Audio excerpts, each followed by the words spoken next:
Assalamualaikum warahmatullahi wabarakatuh. Selamat siang, saya ucapkan selamat datang kepada seluruh peserta yang telah bergabung bersama kami. Sebelumnya, perkenalkan saya Dewi Ratna Pramudia dari HIPMI PT Unikom yang akan memandu acara hari ini. Alhamdulillahirabbil alamin, hari ini kita masih diberi kesempatan bertemu kembali secara virtual pada puncak acara Entrepreneur Days Out yang bertemakan Rebuilding Mental Creative Planner and Innovative Planner in Seizing Opportunities in the New Normal Era yang diselenggarakan oleh HIPMI PT Unikom. 2 hari sebelumnya kita telah mendapatkan ilmu dari para narasumber yang luar biasa dan sangat bermanfaat. Hari ini pun kita akan mendapatkan ilmu dari narasumber yang luar biasa juga. Tentunya ada banyak door prize yang menarik bagi para peserta. Oleh karena itu tetap semangat ya. Sebelum masuk ke acara inti, kita akan melakukan sesi dokumentasi yang akan dipandu oleh operator. Untuk seluruh peserta, dimohon mengaktifkan kameranya terlebih dahulu.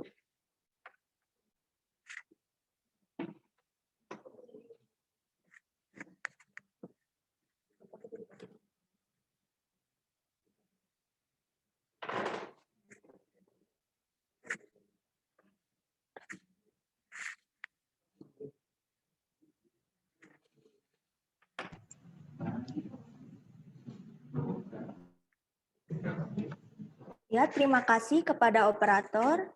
Diingatkan kembali kepada para peserta untuk tetap mengaktifkan kameranya selama acara berlangsung. Selanjutnya ada pengenalan produk Ines Kosmetik yang menjadi sponsor acara ini. Kepada Ines Kosmetik dipersilahkan.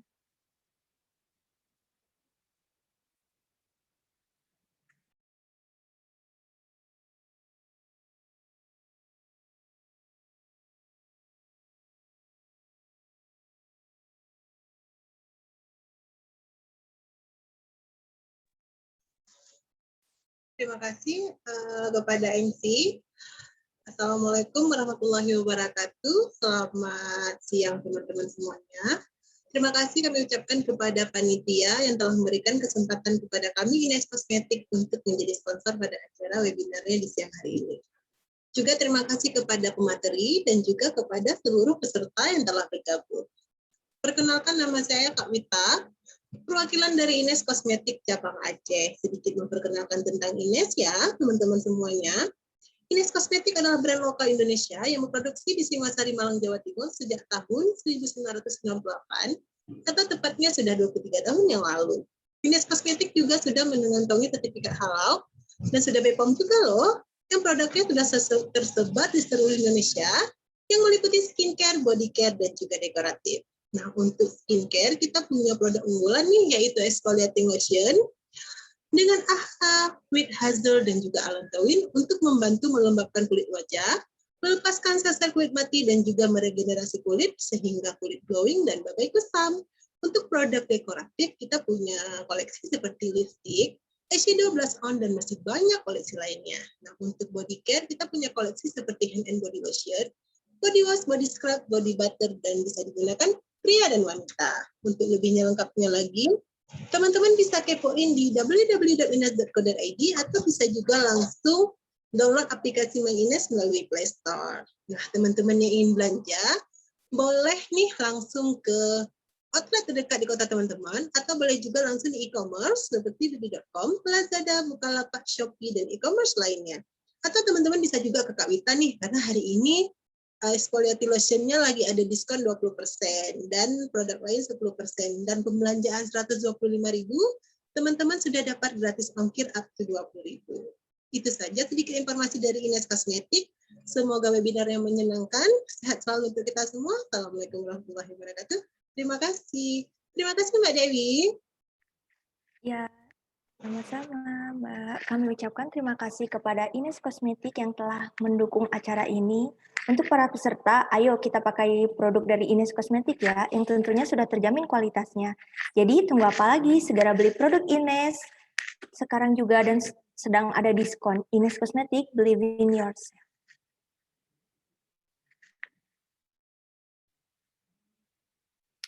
Acara selanjutnya adalah pemaparan materi oleh Ibu Dr. Siti Kurnia Rahayu, SEM, AK, AKCA, yang akan dipandu oleh moderator kita, Saudara Henry.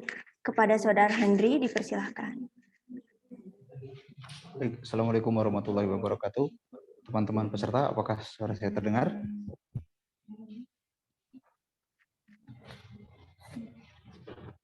Baik, sebelum memasuki ke acara inti, saya akan terlebih dahulu membacakan biodata dari Dr. Siti Kurnia Rahayu, SEMAK AKCA. Ya, bisa kita lihat di sini, beliau memiliki tanggal lahir Bandung 11 Agustus 1974, dan beliau memiliki pekerjaan sebagai dosen PNS DPK Unikom, praktisi akuntansi dan pajak, penulis dan peneliti bidang akuntansi dan perpajakan, serta memiliki jabatan fungsional dan golongan dosen lektor kepala golongan 4A. Di sini dapat kita lihat juga beliau mengajar dari tahun 2000 sampai sekarang, dan beliau juga aktif menulis buku. Beliau juga merupakan praktisi akuntansi, perpajakan, dan ekonomi. Selanjutnya beliau juga aktif untuk meneliti dari tahun 2000 sampai sekarang. Beliau meneliti di bidang akuntansi, perpajakan, sistem informasi, dan manajemen pendidikan tinggi yang telah dipublikasikan pada jurnal internasional bereputasi, jurnal nasional terakreditasi, dan proceeding internasional. Baik, kepada Dr. Siti Kurnia Rahayu, SEMAK AKCA, dipersilahkan. Terima kasih kepada Mas Henry.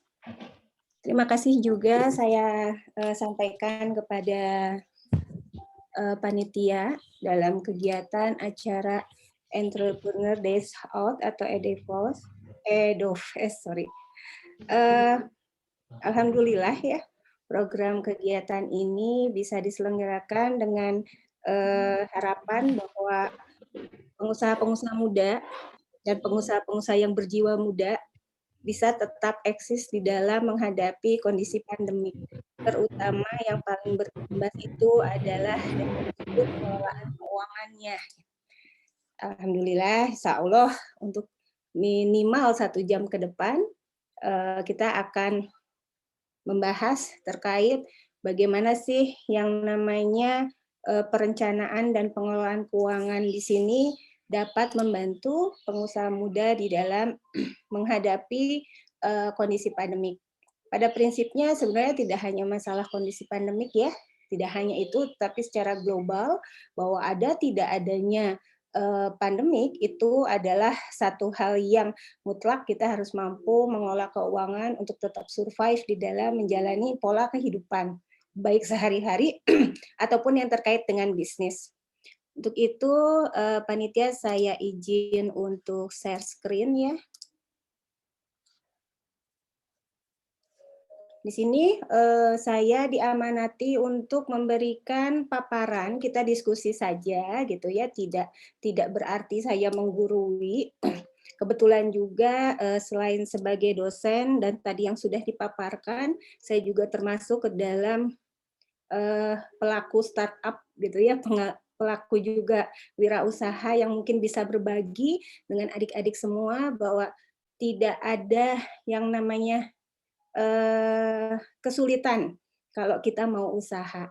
Tapi pada prinsipnya adalah kreativitas dari kita semualah yang bisa membawa kita untuk menuju kesuksesan. Mudah-mudahan ukuran sukses itu akan dicapai sesuai dengan targetnya masing-masing. Karena sukses itu setiap orang akan berbeda ya. Pelaku A dengan pelaku B, ukuran suksesnya akan berbeda. Di sini hal utama atau hal pertama yang mungkin bisa saya sampaikan kepada peserta acara hari ini adalah materi terkait tips keuangan, ya, utama untuk bisnis Anda. Memang sih itu secara fenomena atau secara kenyataan di lapangan untuk mengatur keuangan itu adalah satu pandangan yang dianggap sama kita itu ribet, apalagi teman-teman yang tidak memiliki basic akuntansi ataupun keuangan. Pastinya kalau mengatur keuangan itu sangat ribet karena perlu pencatatan dan sebagainya. Kemudian juga ada pandangan atau persepsi bahwa kalau yang disebut mengatur keuangan itu nanti aja deh kalau bisnisnya sudah besar, baru nanti saya akan hire konsultan untuk mencatat keuangan saya. Atau juga malah memiliki pandangan bisnismen gitu ya, bisniswoman baru ini, muda ini, tidak mau mengatur keuangan tuh karena memang tidak mau menghadapi kenyataan. Kalau ternyata bisnisnya tuh dalam posisi rugi, saya nggak mau tahu, saya nggak mau lihat, saya nggak mau menerima kenyataan, jadi akhirnya dihindari. Nah, kalau memang mindset-nya adalah berusaha sendiri atau wirausaha mandiri atau entrepreneur itu untuk pencapaian sukses di dalam pilihan pekerjaan, hal tersebut tidak boleh menjadi bagian yang menjadi constraint kita atau menjadi barrier kita untuk maju. Justru di sini harus jauh lebih aware dibanding pekerja atau pegawai yang memang hanya mengandalkan pendapatan dari gaji. Nah, hal-hal yang memang harus Anda atau kita semua gitu ya, termasuk saya juga menggurui diri saya sendiri gitu, bukan bermaksud menggurui adik-adik semua. Tips keuangan di dalam pengelolaan keuangan ini yang terbaik adalah, dan memang saya rasakan adalah satu, paling utama itu memisahkan keuangan bisnis dengan keuangan pribadi. Itu harus dan mutlak, nomor satu utamanya kalau memang pengen berhasil atau sukses. Kedua, mencatat keuangan dengan benar, itu adalah tipsnya. Yang ketiga, kita selaku wirausahawan muda gitu ya, harus bisa membedakan biaya variabel dengan biaya tetap. Kalau nggak bisa, nanti tidak bisa kita memperbesar skala ekonomi kita. Yang keempat, Anda juga harus belajar tahu dan paham terkait pengelolaan arus kas dan juga persediaan yang menjadi motor penggerak dari usaha kita.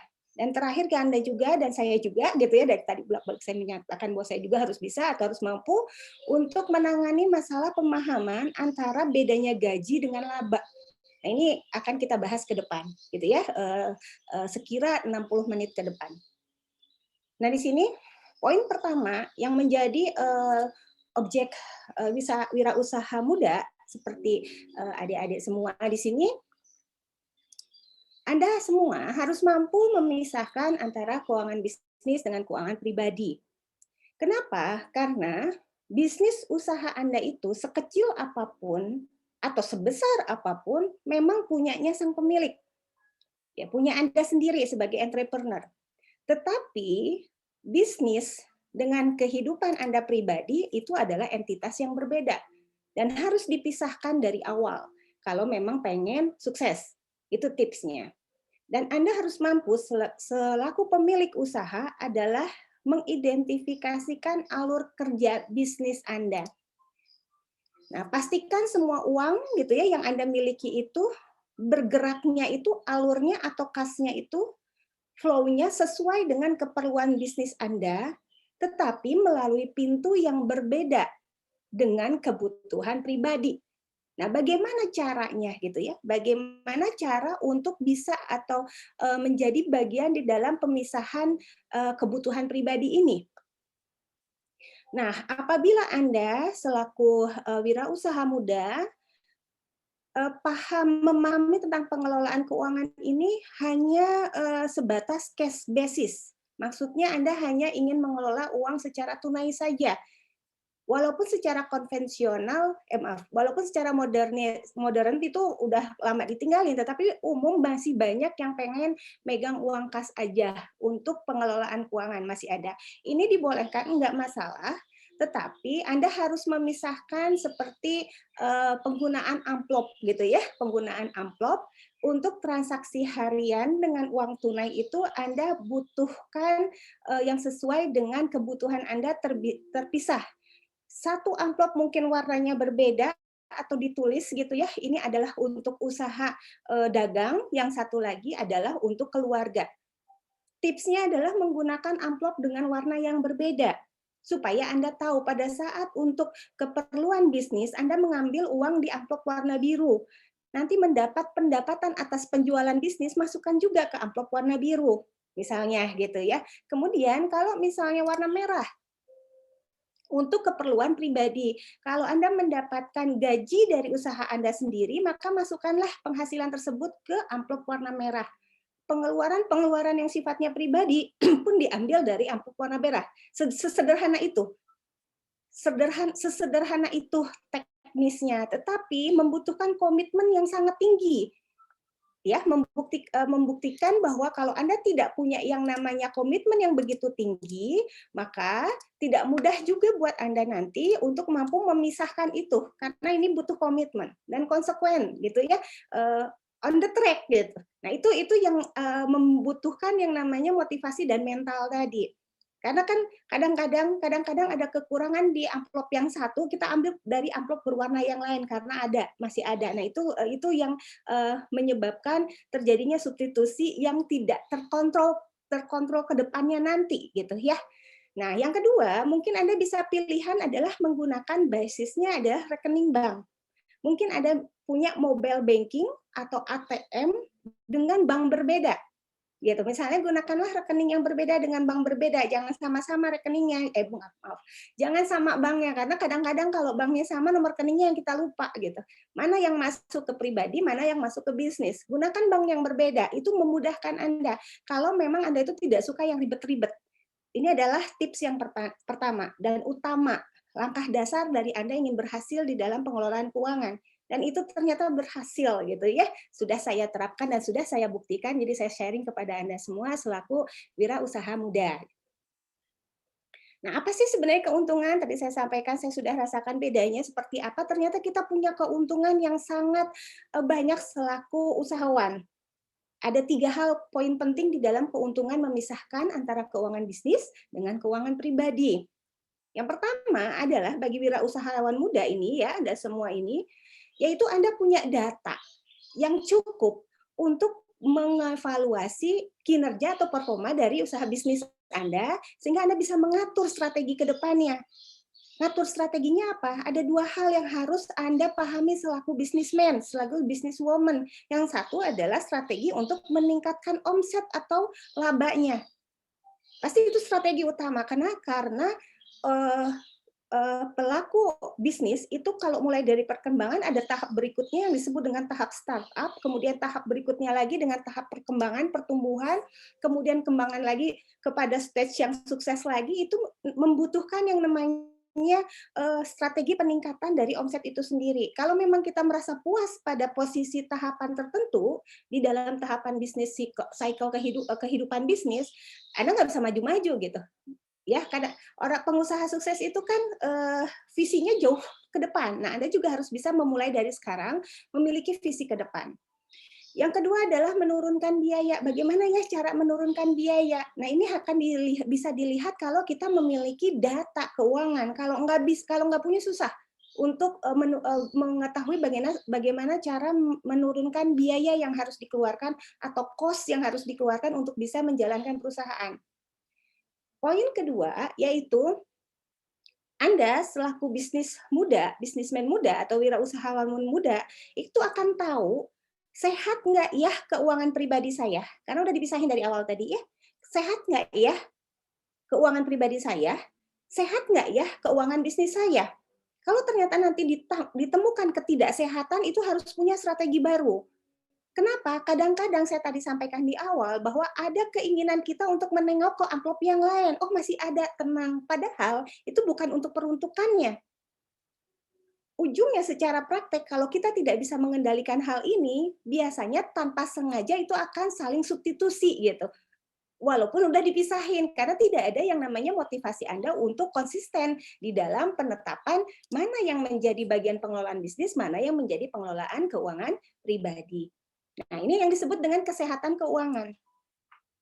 Dengan keuangan pribadi yang sudah dipisahkan tadi, dan kita komitmen, utama itu komitmen ya, komitmen kita selaku pebisnis, itu nanti kita akan bisa menilai ke depannya, keuangan kita sehat nggak sih ini? Gitu. Oke, kalau sehat di bagian keuangan pribadinya, lihat bisnisnya sehat nggak?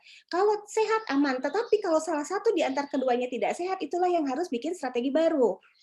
Ya, kemudian sehat tidaknya keuangan, terutama kalau kita ngelihat kesehatan keuangan yang arahnya ke pribadi maupun ke bisnis, itu ada yang namanya rasio. Nanti kita akan lihat ya bagaimana menentukan rasio itu. Jadi rasio itu adalah rasio cicilan hutang Anda, rasio Anda menabung, rasio likuiditas dari keuangan Anda. Nanti kita akan pelajari. Dan yang ketiga adalah keuntungan dari kemampuan kita memisahkan keuangan bisnis dengan keuangan pribadi adalah adanya pertanggungjawaban terhadap stakeholder. Dan Anda tuh mampu untuk mempertanggungjawabkannya. Itu adalah ciri dari kesuksesan pebisnis, apalagi Anda sebagai wirausahawan muda. Yang pertama adalah Anda itu punya yang namanya stakeholder keuangan pribadinya adalah keluarga. Ya, karena keluarga itu bagian inti di dalam usaha Anda. Apalagi kalau misalnya Anda sudah memiliki, sudah berumah tangga, berarti Anda punya yang namanya stakeholder-nya, kalau nggak istri, suami, gitu ya, keluarga. Nah, itu adalah stakeholder, karena itu yang terkait dalam kehidupan pribadi Anda, yang pastinya ada hubungannya dengan masalah keuangan, gitu, untuk menjalankan pola hidup sehari-hari. Kalau yang bisnis, berarti Anda punya stakeholder-nya nih, yang harus dipertanggungjawabkan oleh Anda, yaitu pembeli ya selaku konsumen, Anda sendiri selaku pemilik, pegawai Anda nanti, bank, mungkin nanti Anda minjem ke bank gitu ya, atau mungkin pemerintah gitu. Jadi ini keuntungan di dalam memisahkan keuangan bisnis ini ada 3 hal yang penting. Saya lanjutkan kembali. Nah, bagaimana sih mengelola keuangan pribadinya? Nah, saya pisahin dulu ya, ini untuk yang pribadi. Anda selaku pemilik bisnis, Anda juga punya keuangan secara pribadi, bagaimana cara bisa memanage keuangan pribadi Anda sendiri? Nah, satu, yang paling utama yang harus Anda bisa, dan ini adalah kunci gitu ya untuk keberhasilan Anda di dalam menetapkan langkah ke depannya seperti apa. Karena jarang ada pengusaha yang bisa memiliki kendali seperti ini. Kadang-kadang baru juga sukses, laba dari usaha langsung Anda belikan Ferrari misalnya, atau Anda belikan villa misalnya. Padahal Ferrari dan villa itu konsumtif banget. Nah, ini kan bukan jiwa pengusaha. Kalau untuk hal yang sifatnya kemewahan Anda dahulukan. Pola hidup dan style gaya hidup Anda kedepankan. Itu bukan jiwa pengusaha. Jiwa pengusaha itu adalah jiwa hemat, gitu ya. Hemat, tahan banting, mental baja. Nah, itu adalah jiwa usahawan muda. Di sini maka Anda harus mampu untuk mengendalikan budget bulanan di kehidupan Anda sendiri di luar dari bisnis. Jadi diri sendiri nih, dari keluarga sendiri. Kita harus komitmen pada prinsip umum yang umumnya digunakan. Dan ini Ibu juga pakai gitu. Yaitu aturan 30, 10, 60. Apa itu 30, 10, 60? 30 itu adalah 30% dari penghasilan Anda setiap bulan, itu adalah jumlah maksimal Anda mencicil hutang Anda. Jadi kalau hitung-hitungannya ternyata Anda mau ngambil kredit mobil misalnya karena bisnisnya sudah maju, pengen kredit mobil yang lebih mahal lagi gitu ya, dengan sesuai dengan kondisi zaman, karena mobilnya mungkin ketinggalan zaman, pengen mewah begitu. Ternyata Anda juga harus bisa menghitung 30% dari penghasilan itu tidak boleh menjadi bagian dari kewajiban Anda mencicil mobil. Jadi patokannya di 30% dari penghasilan Anda. Kalau misalnya Anda punya, ada cicilan juga, tapi masih 10%, silahkan boleh mencicil lagi, nggak masalah, asalkan tidak boleh lebih dari 30%. Gitu. Ini kuncinya. Yang kedua adalah kunci kedua, 10% dari penghasilan Anda harus diinvestasikan. Misalnya penghasilan Anda sebulan 50 juta, 5 juta tuh harus sudah diinvestasikan. Bentuknya apa? Bebas. Anda boleh menabung, Anda boleh beli emas gitu ya, Anda boleh beli reksadana dan sebagainya, nggak masalah. Yang penting uangnya itu udah didahulukan untuk investasi. Baru 60%-nya itu sisanya untuk biaya hidup. Biaya hidup tuh plus gaya hidup ya, karena gaya hidup beda loh dengan biaya hidup. Kalau gaya hidup itu seperti shopping gitu ya, ke kafe, hangout, hal-hal yang bukan tidak berguna, tidak produktif, bukan tidak berguna, maaf ya kalimat Ibu. Tidak produktif, hindari kegiatan-kegiatan yang mengeluarkan uang untuk kegiatan yang tidak produktif. Tetapi kalau kegiatan itu misalnya hangout, ketemu sama klien, harus ada di restoran ketemunya atau di kafe, gunakan uang bisnis untuk entertain, bukan uang pribadi. Nah, tapi kalau untuk diri pribadi, batasi 60% itu adalah hanya untuk biaya hidup dan gaya hidup. Jangan sampai gaya hidupnya dari 60% Anda ambil 40%, 20% untuk biaya hidup. Kenapa? Karena kan namanya biaya hidup kita tidak pernah tahu masalah kesehatan gitu ya, masalah yang sifatnya uncontrol, biaya yang tak terduga. Nah, inilah cara komitmen awal dari prinsip umum kalau memang Anda sudah punya penghasilan dalam 1 bulan itu adalah 30, 10, 60.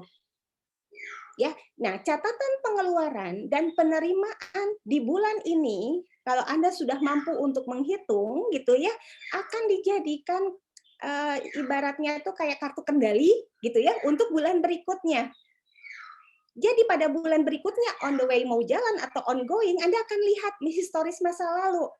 Untuk beras berapa, untuk listrik berapa, untuk makan sehari-hari berapa akan kelihatan. Kalau awalan saya sampaikan, pebisnis muda di 2 tahun pertama di dalam langkah wirausaha utamakan hemat, sangat amat berhemat.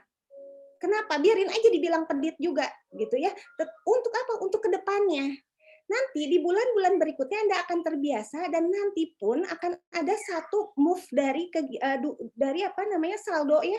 Kalau udah terbiasa itu akan ada saldo dari penghasilan Anda, kelebihan-kelebihan itu akan menjadikan modal berikutnya di bulan depan sehingga semakin besar skala ekonominya Anda.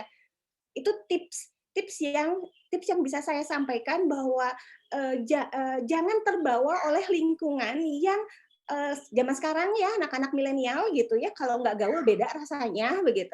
Nah, Anda sebagai udah masuk ke dalam UKM Hipma itu justru punya visi yang berbeda.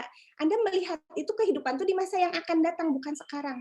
Senang sekarang tapi besok susah kan sulit ya. Tapi kalau sekarang sedikitnya adalah agak sedikit repot gitu di dalam keuangan, minimal kita mampu hanya untuk makan misalnya hanya 10.000, 20.000 misalnya ini ya. Tapi ke depan Anda jadi pengusaha sukses itu tidak sulit gitu. Insya Allah itu adalah tips yang bisa Ibu sampaikan. Yang kedua adalah pengelolaan keuangan pribadi ini bagi Anda ya, Anda secara pribadi pemilik bisnis nih harus mampu mengatur prioritas. Tadi biasanya gitu ya, milenial nih gitu ya, generasi milenial itu mengutamakan terlebih dahulu shopping daripada saving gitu.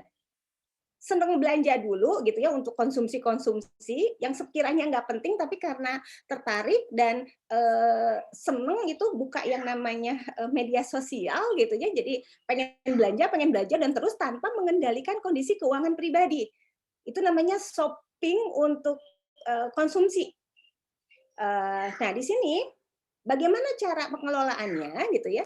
Bagaimana cara pengelolaannya? Umumnya, untuk pengelolaan keuangan pribadi itu bukan kepada kurangnya pendapatan. Bu, penghasilan saya sedikit, nggak mungkin saya bisa nabung. Bukan. Tetapi kurangnya Anda mengatur prioritas pos pengeluaran. Biasanya seperti itu. Kesalahan yang terjadi, bahkan yang sering terjadi adalah biasanya tuh menyisakan uang agar dapat mencicil utang atau menabung. Jadi lebih memprioritaskan belanja dulu gitu. Padahal harusnya prioritaskanlah savingnya dulu. Oh iya tadi yang 30-10 tadi, nabung, asuransi. Karena saya bilang cicilan utang itu bisa jadi saving ya. Kenapa? Karena kita punya harta duluan gitu. Tapi sesuai dengan kebutuhan, jangan ngelihat kepada keinginan, tetapi kebutuhan. Menabung, asuransi, investasi dulu. Nah, kalau udah diposkan 40% di sana, kemudian sisanya untuk biaya hidup dan gaya hidup boleh, silahkan. Itu udah termasuk konsumsi Anda, transportasi, uang sekolah mungkin, uang SPP, uang jajan, itu udah termasuk di dalamnya. Jadi gimana mengelola keuangan itu adalah suatu hal yang sangat penting di dalam kehidupan Anda. Walaupun kadang-kadang, ya yang penting pede aja Bu, besok saya pasti makan kok, besok saya pasti gini. Itu bagus. Dan itu visi anak-anak milenial itu bagus. Karena mindset di dalam alam bawah sadar membangun Anda untuk menuju kesuksesan. Saya itu sukses, Bu. Saya tuh nggak susah keuangan. Itu bagus banget. Tetapi secara nalar, gitu ya, secara pikiran, secara konsep berpikir, tetap Anda harus mampu untuk bisa mengelola ini. Karena nanti akan terbawa semua dalam kehidupan sehari-hari. Bukan berarti sepedit seumur-umurnya, enggak. Gitu kan. Ini karena kita baru mau mulai, begitu. Oke. Ketiga, yang penting adalah menyiapkan dana darurat.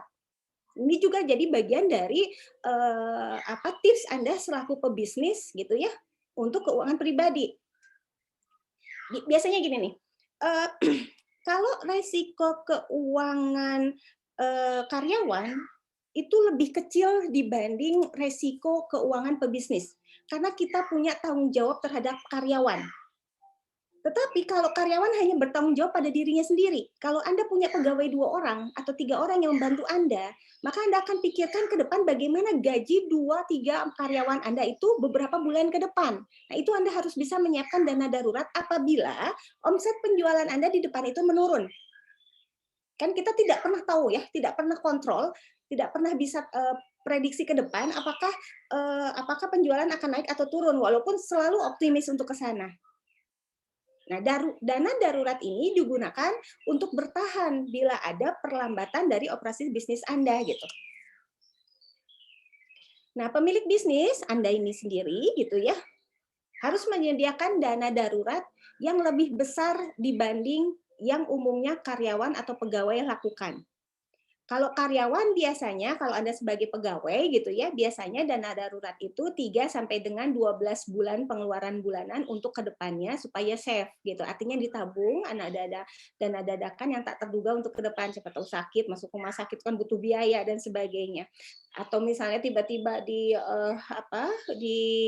PHK begitu ya. Jadi ada yang namanya dana darurat untuk survive kehidupan sampai 3 bulan hingga 12 bulan ke depan. Nah, kalau pemilik bisnis seperti Anda, wirausahaan muda, Anda harus punya mindset bahwa Anda harus punya dana darurat di bulan ini itu adalah 6 sampai 12 bulan dari pengeluaran bulanan. Karena Anda menanggung karyawan gitu. Ya, itu yang membedakan antara Anda mengelola keuangan pribadi dengan pemilik bisnis. Nah, nih bagaimana Anda bisa memisahkan dulu mindset Anda memisahkan apa sih yang disebut keuangan bisnis?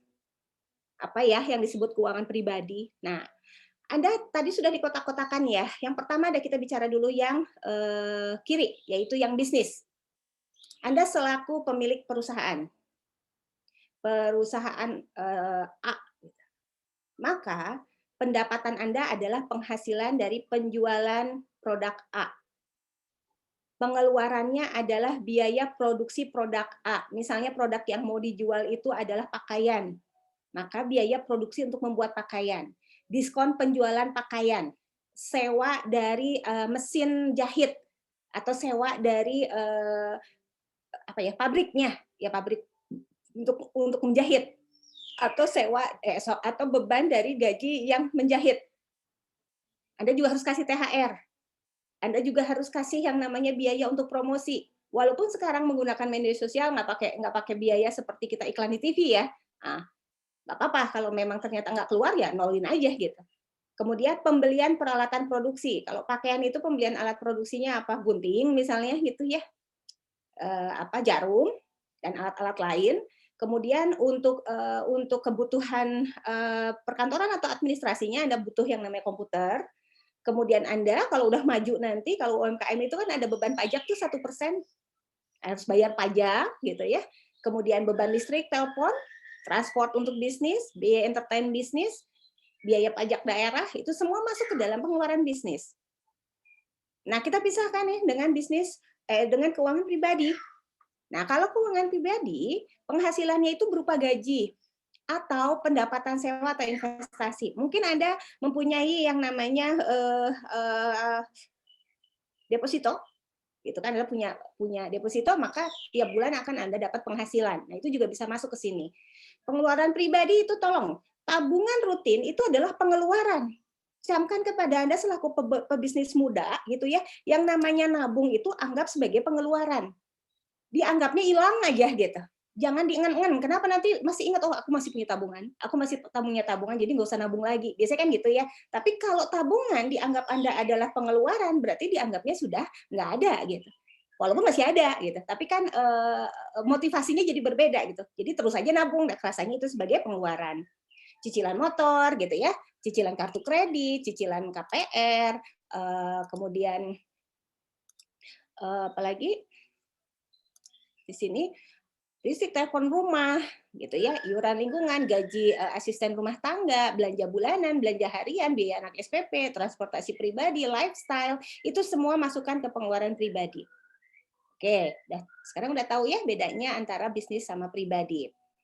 Setelah Anda mampu memisahkan antara bisnis Anda dengan pribadi Anda sudah sanggup memisahkan secara tertulis, maka Anda harus juga mampu membuat list daftar harta dan hutang Anda.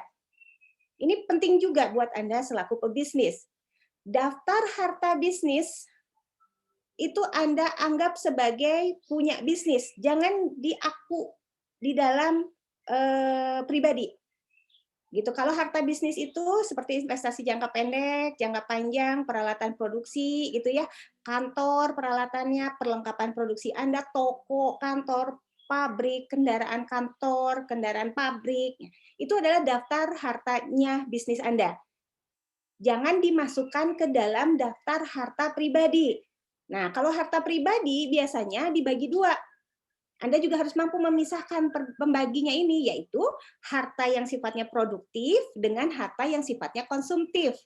Kalau harta yang sifatnya produktif, berarti tiap bulan Anda mendapatkan penghasilan dari harta Anda.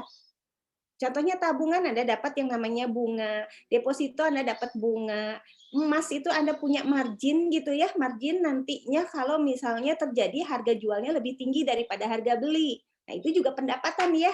Reksadana gitu, hasil dari saham, mungkin juga Anda punya properti gitu, yang bisa disewakan dan menghasilkan penghasilan, itulah yang disebut dengan daftar harta pribadi yang sifatnya produktif. Nah, yang satu lagi di dalam harta produktif itu adalah harta konsumtif.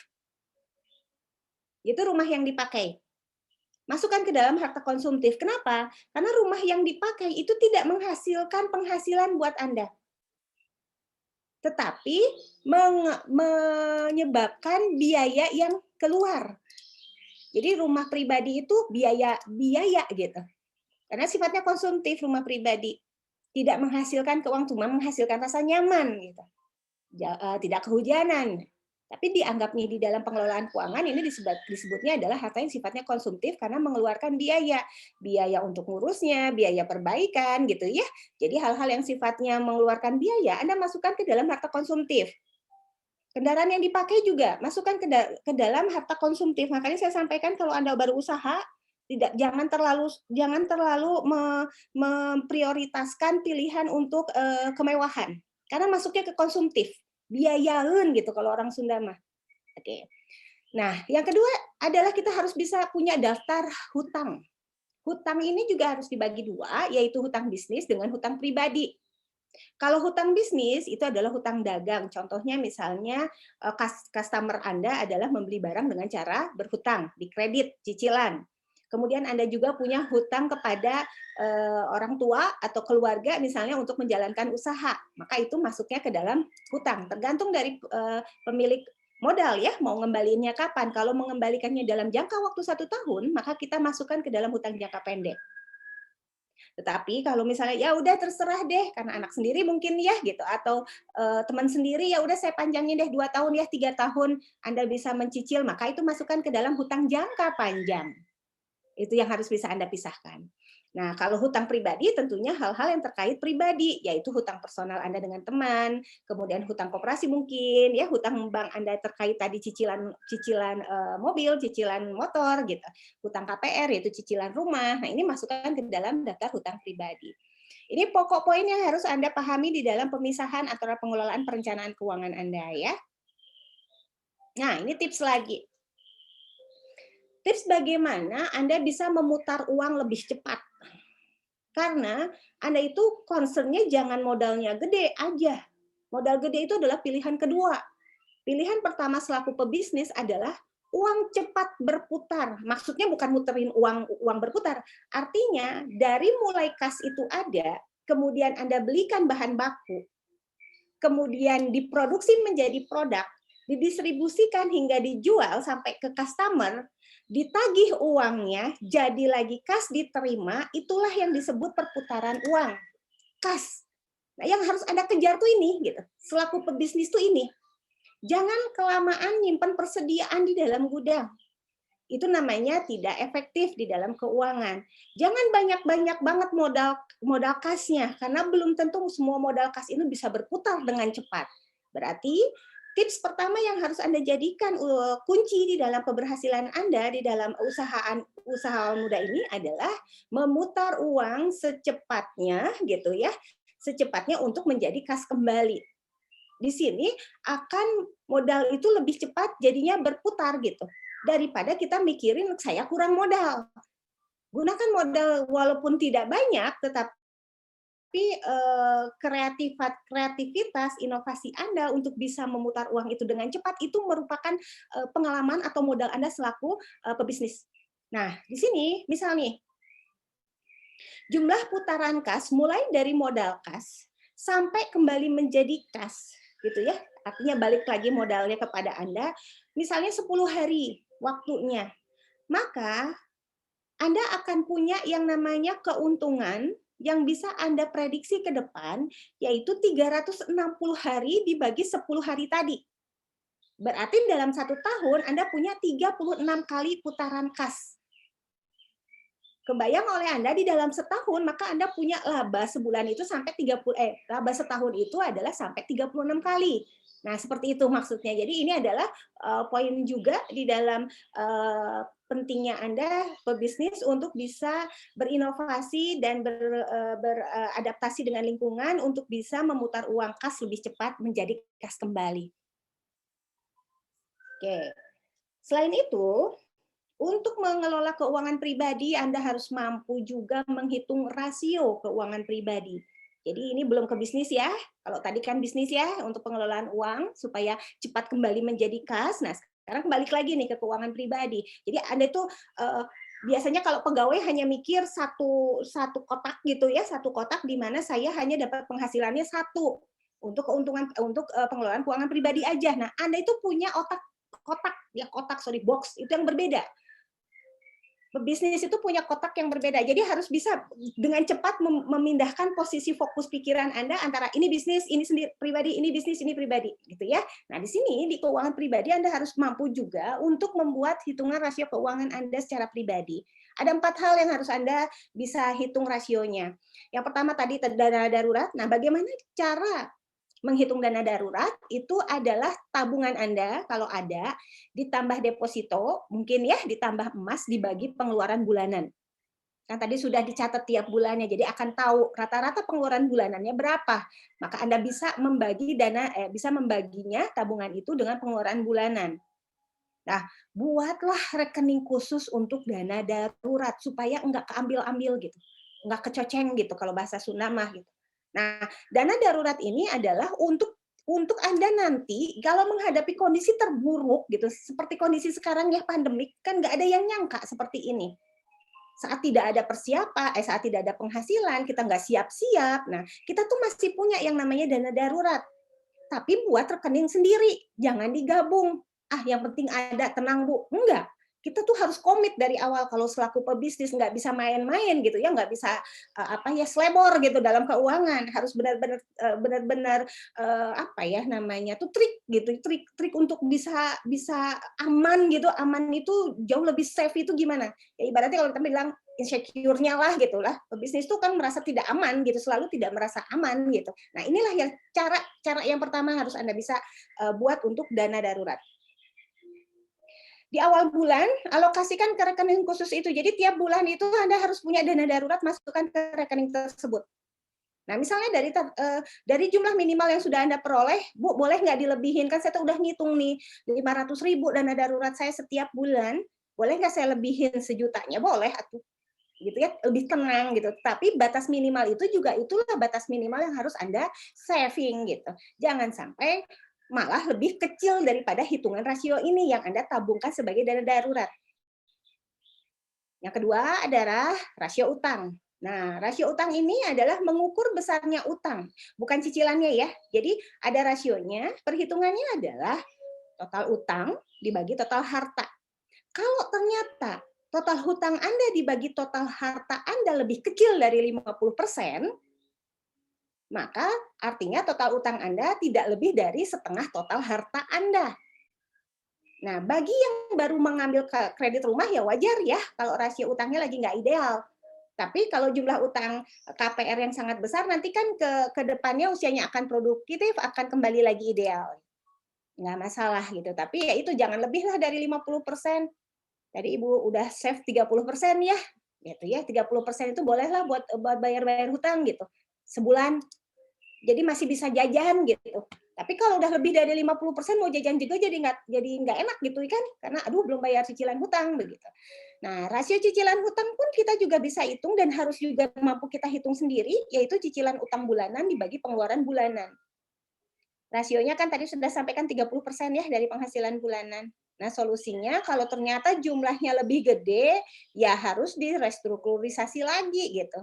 Dijadwalkan kembali hutangnya. Apakah ya sudah deh, saya nggak usah pakai motor yang bagus lah. Saya pakai motor yang biasa aja, ternyata saya nggak sanggup nih bayar hutang cicilannya.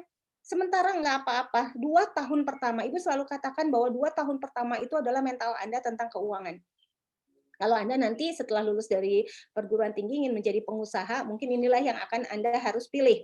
Bedanya antara pengusaha dengan karyawan. Kalau karyawan nggak serepot ini gitu, tetapi perbedaannya adalah Anda memiliki jiwa yang jauh lebih kuat mentalnya dan penghasilan yang berlipat-lipat jauh lebih besar daripada hanya jadi pegawai. Itu bedanya. Jadi apa ya?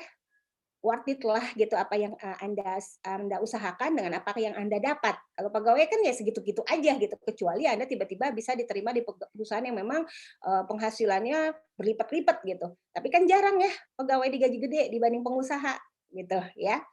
Kemudian rasio harta produktif ini adalah rasio yang juga Anda harus hitung, yaitu harta produktif dibagi total harta dikurangi total utang.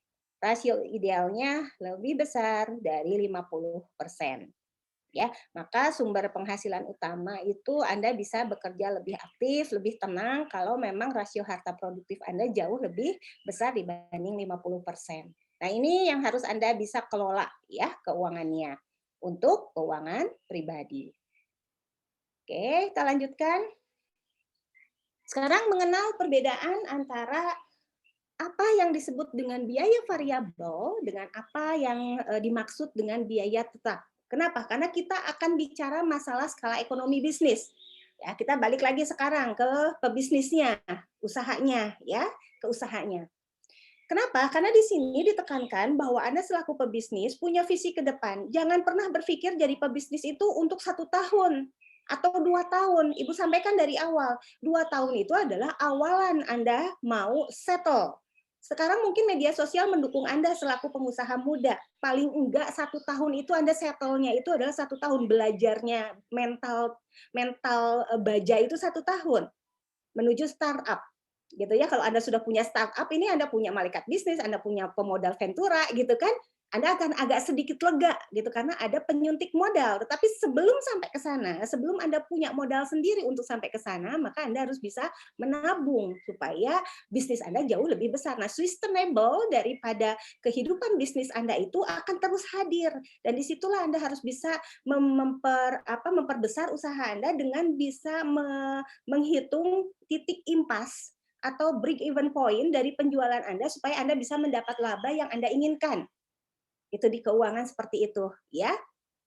Nah, untuk bisnis yang scalable gitu ya, jadi ada skala-skala bisnisnya, berapa omsetnya. Saya tidak pernah bicara bahwa modal gede itu menunjukkan kesuksesan. Enggak gitu, tetapi motivasi besar, langkahnya itu aktif gitu ya. Langkahnya aktif, optimis, itu adalah modal terbesar dari Anda. Tapi Anda akan bisa melihat dari apa yang sudah Anda pahami di sini adalah bagaimana bisnis yang lebih berskala luas itu dilihat dari omset dan juga dilihat dari profitnya. Semakin besar profit, kalau Ibu gitu ya, semakin besar profit, maka akan semakin sukses usaha Anda. Kalau sisi omset mungkin juga bisa menjadi ukuran, tetapi kalau omsetnya kecil, labanya gede kan juga lumayan ya, jauh lebih dapat penghasilan lebih besar begitu. Nah, di sini kalau kita melihat dari pentingnya untuk mengetahui titik impas ini atau break even point ini, kita dapat mengukur skala bisnis kita bagaimana nanti Anda akan mendapat keuntungan sesuai dengan target Anda. Berarti move Anda nanti ke depan seperti apa, gitu ya. Nah, di sini ada 2 tadi yang disampaikan. Yang pertama adalah beban variabel, yang kedua adalah beban tetap. Nah, Ibu itu di judul biaya, kemudian di bawah beban gitu ya. Sebenarnya prinsipnya sama. Secara umum sama, tetapi secara akuntansi nggak sama gitu. Kalau biaya itu cost ya gitu ya. Biaya itu cost. Cost itu pasti balik lagi. Kenapa? Karena cost itu masuk ke harga jual sebagai harga pokok penjualan. Kalau beban itu expense. Nah, expense itu dianggapnya kayak tadi konsumtif, nggak akan balik lagi dari sebuah penjualan karena dianggapnya sudah lewat, begitu ya. Nah, di sini untuk supaya nggak bingung, untuk variabel biaya atau biaya variabel atau variabel cost itu adalah yang hubungannya dengan pendapatan langsung, yang hubungannya dengan produksi langsung. Contohnya tadi, kalau Anda punya usaha pakaian, maka yang disebut dengan biaya variabel itu adalah biaya bahan baku. Ya, kain, benang gitu ya. Itu adalah biaya bahan bakunya. Biaya bahan pembantu, kancing gitu ya, sleting, upah buruh yang ngejahit, yang motong kain, yang bikin pola. Nah, itu adalah upah buruhnya. Fee profesional per project. Biasanya kalau yang udah sukses gitu ya, kalau kita mau produksi pakaian itu nyewa desainer misalnya. Nah, ada fee-nya berapa untuk satu desain, seperti desainnya untuk H&M gitu ya, Zara, itu kan mahal banget gitu untuk bikin satu desain. Nah, itu disebutnya adalah fee profesional. Mungkin Anda juga, Bu, saya juga nggak bisa gambar dah, nggak bisa desain, jadi pengen outfit anak zaman sekarang, tapi ala-ala bule orang luar negeri yang lagi in sekarang, saya butuh yang namanya desain. Nah, biaya desainer itu Anda anggap sebagai fee profesional untuk project Anda. Produk baru, misalnya lagi launching produk baru nih, gitu. Nah, itu boleh dianggap sebagai biaya yang dibebankan ke dalam cost, harga jual nanti, bajunya gitu, pakaiannya itu tadi. Kemudian overhead, listriknya misalnya. Yang namanya produksi pakaian itu membutuhkan listrik di mana ya? Tentunya kalau misalnya nggak kelihatan ya, pakai lampu gitu kan, untuk motong pakaian gitu, untuk masukin benang ke jarum gitu. Kemudian mesin juga ya, mesin potong, mesin setrikanya itu kan butuh listrik gitu ya, mesin jahitnya gitu.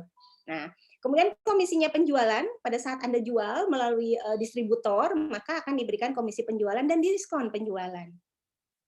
Nah, ini untuk produksi. Tetapi kalau Anda bicaranya sebagai reseller gitu ya, sebagai pedagang, mungkin tidak ada kaitannya dengan ini. Tapi Ibu berharap bahwa ke depannya Anda bisa produksi gitu kan, dia bisa produksi sendiri gitu. Nah, kemudian fixed cost.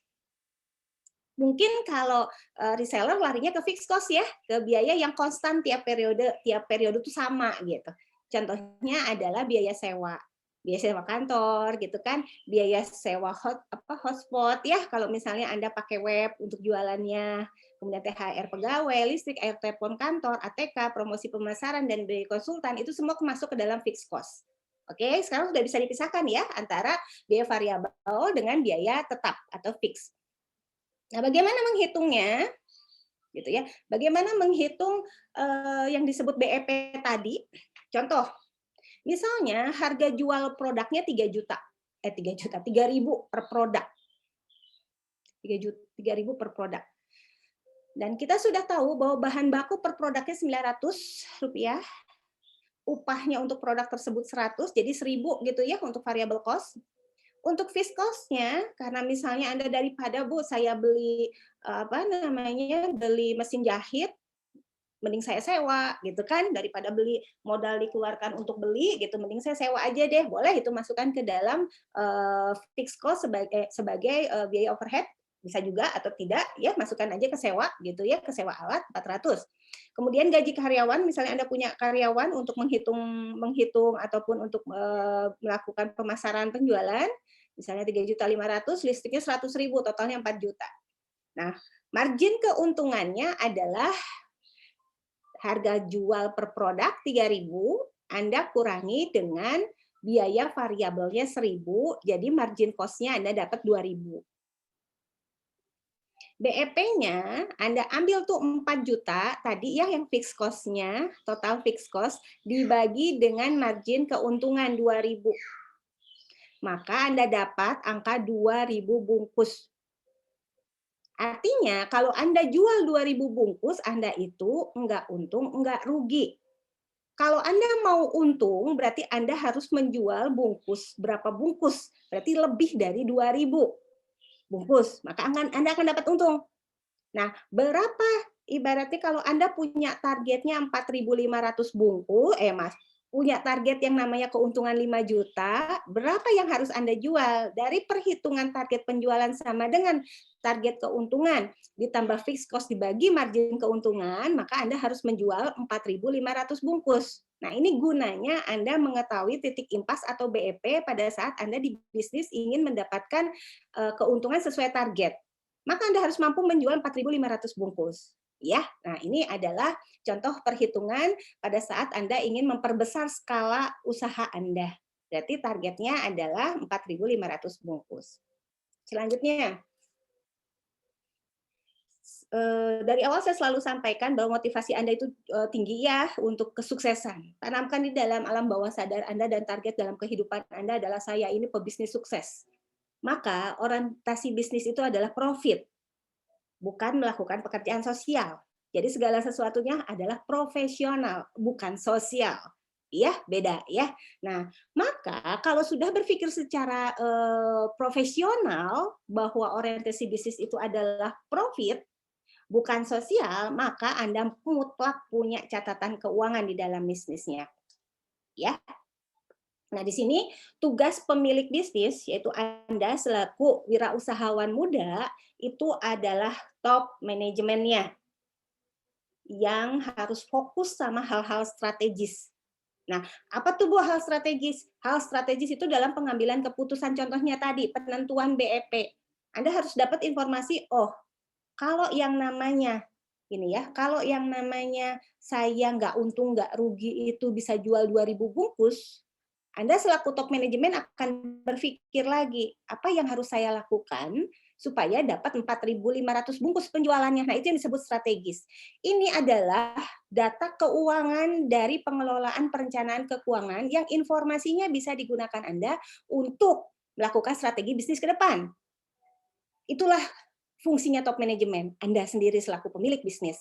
Ya, nah di sini Anda tuh punya dua kemungkinan bisa melakukan strategik bisnis untuk pencatatan keuangan. Bisa yang pertama dengan menggunakan basis kas atau kas berdasarkan kas tunai.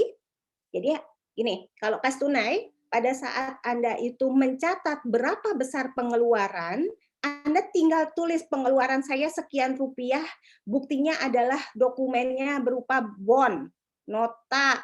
Maka ditulislah pengeluaran, penghasilan diperoleh dari transferan rekening sekian, jumlahnya sekian. Nanti basis penerimaan dan pengeluaran ini akan kelihatan labanya berapa atau profitnya berapa. Itu basis kas. Jadi hanya bicara uang keluar dan uang masuk saja. Nah, pada saat Anda lebih naik lagi, gitu ya, tingkatannya lebih expert lagi untuk masalah keuangan, gunakan basisnya accrual. Apa itu basis accrual? Basis accrual itu adalah semua pengeluaran walaupun belum dikeluarkan uangnya, contohnya pengeluaran itu misalnya Anda sewa, nyewa ruangan gitu ya buat kantor misalnya untuk 5 tahun ke depan.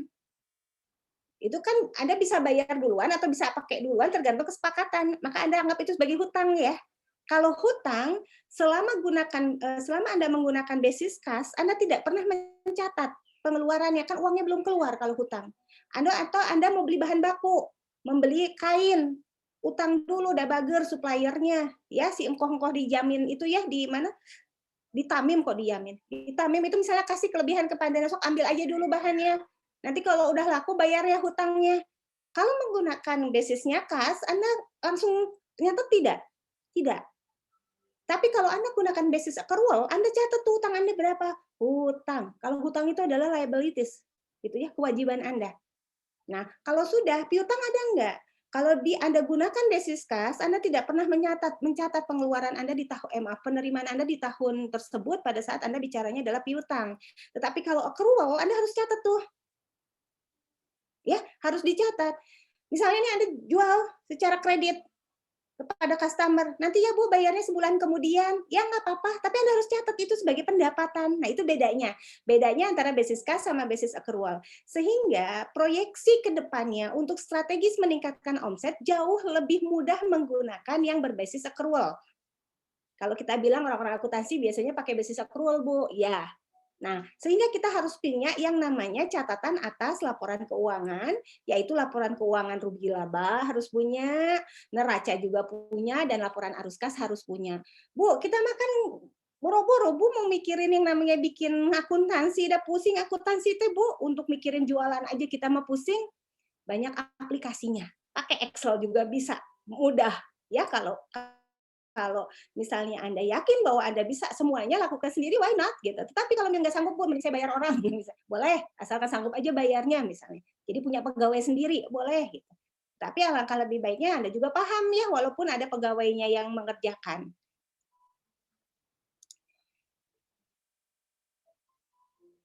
Selain daripada Anda juga harus paham dan mengetahui pencatatan dengan benar, Anda juga punya satu pandangan ke depan bahwa kas gitu ya, uang tunai itu bukan segalanya.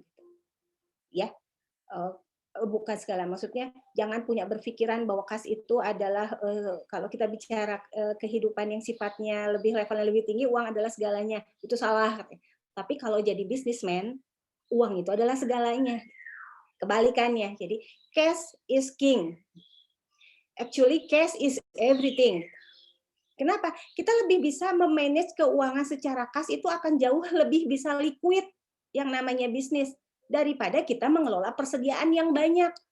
Kenapa? Karena persediaan yang banyak itu uang mati sebutnya. Stok itu uang mati. Dia akan menjadi cash kembali kalau udah kejual kan. Makanya tips dari awal sudah saya sampaikan tadi bahwa jangan sampai menyimpan stok terlalu lama. Bahkan mungkin untuk stok yang sifatnya non-perishable atau gampang sekali kadaluarsa, jangan banyak-banyak nyimpan di gudangnya gitu. Tetapi kita harus punya yang namanya batasan untuk disimpan di gudang berapa. Itu juga ada nanti hitungannya gitu ya. Quantity untuk saving gitu ya, save-nya stok gitu berapa, itu juga ada hitungannya.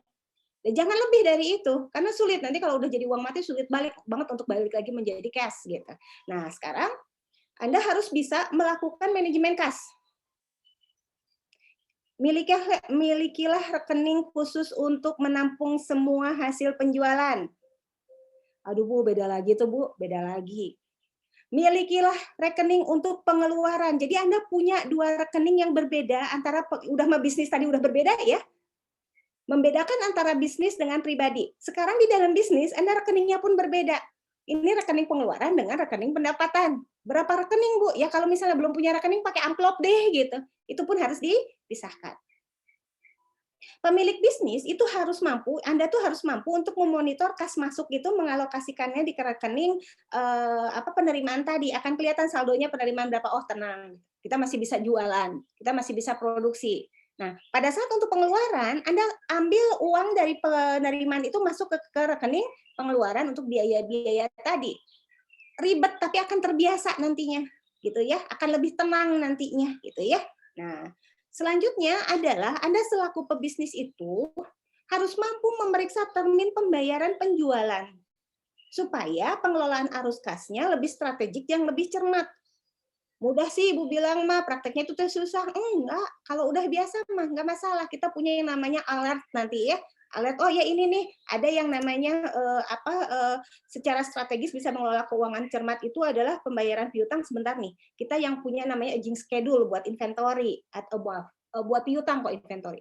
Aging schedule buat accounts receivable-nya, buat piutangnya ada yang namanya umur piutang begitu.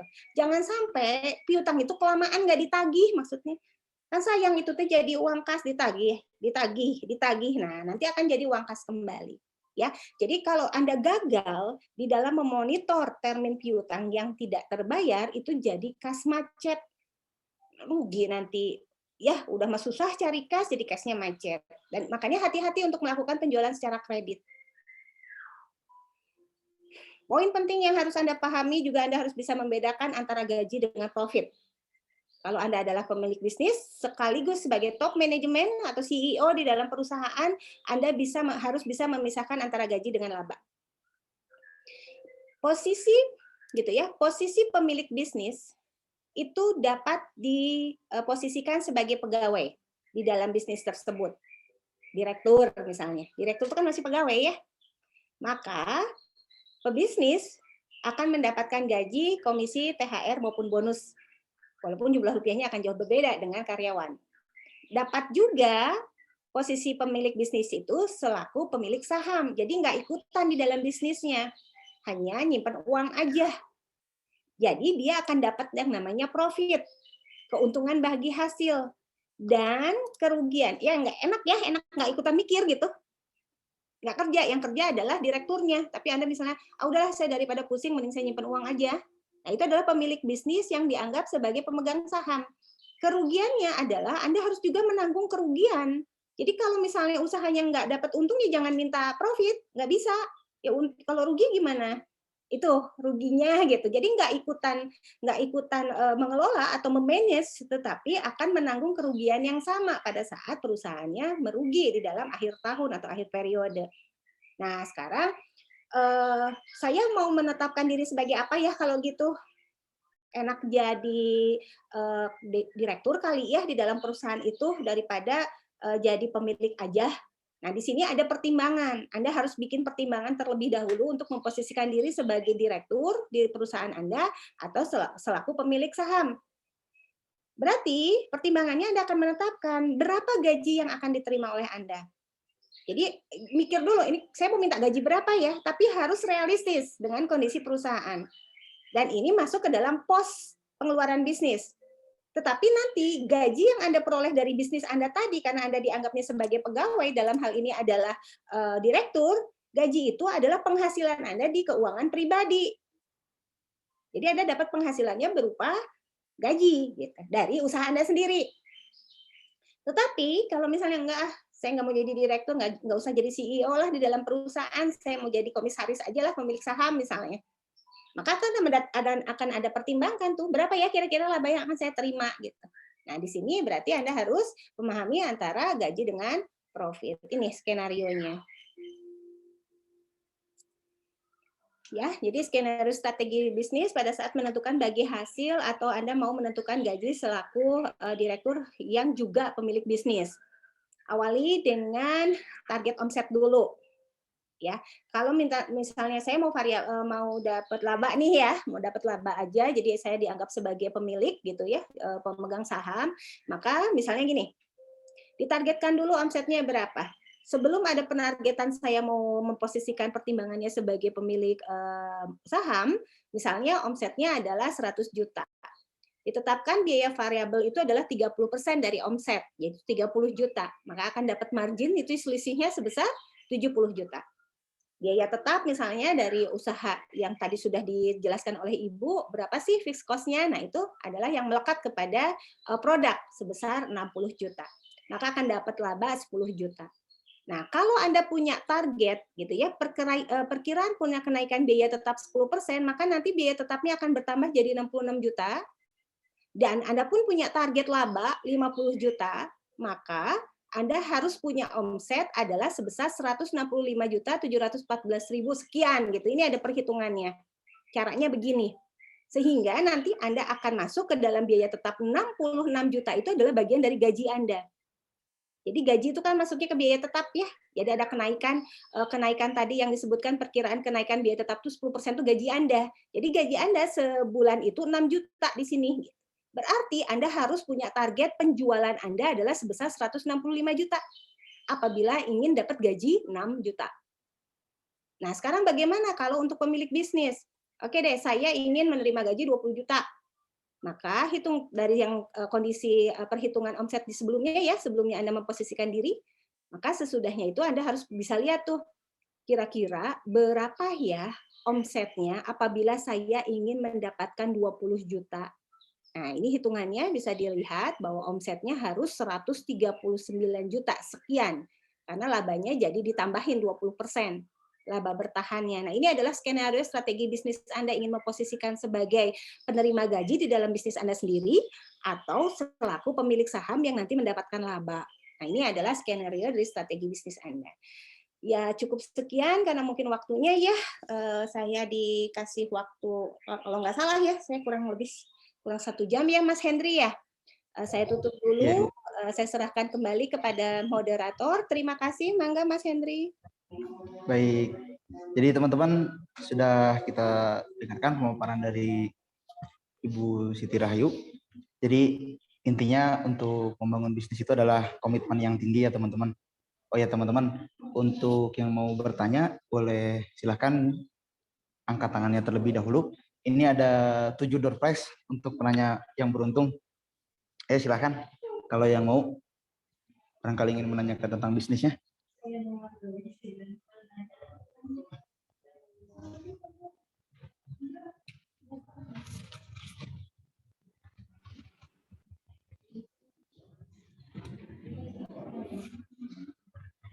Baik, silahkan.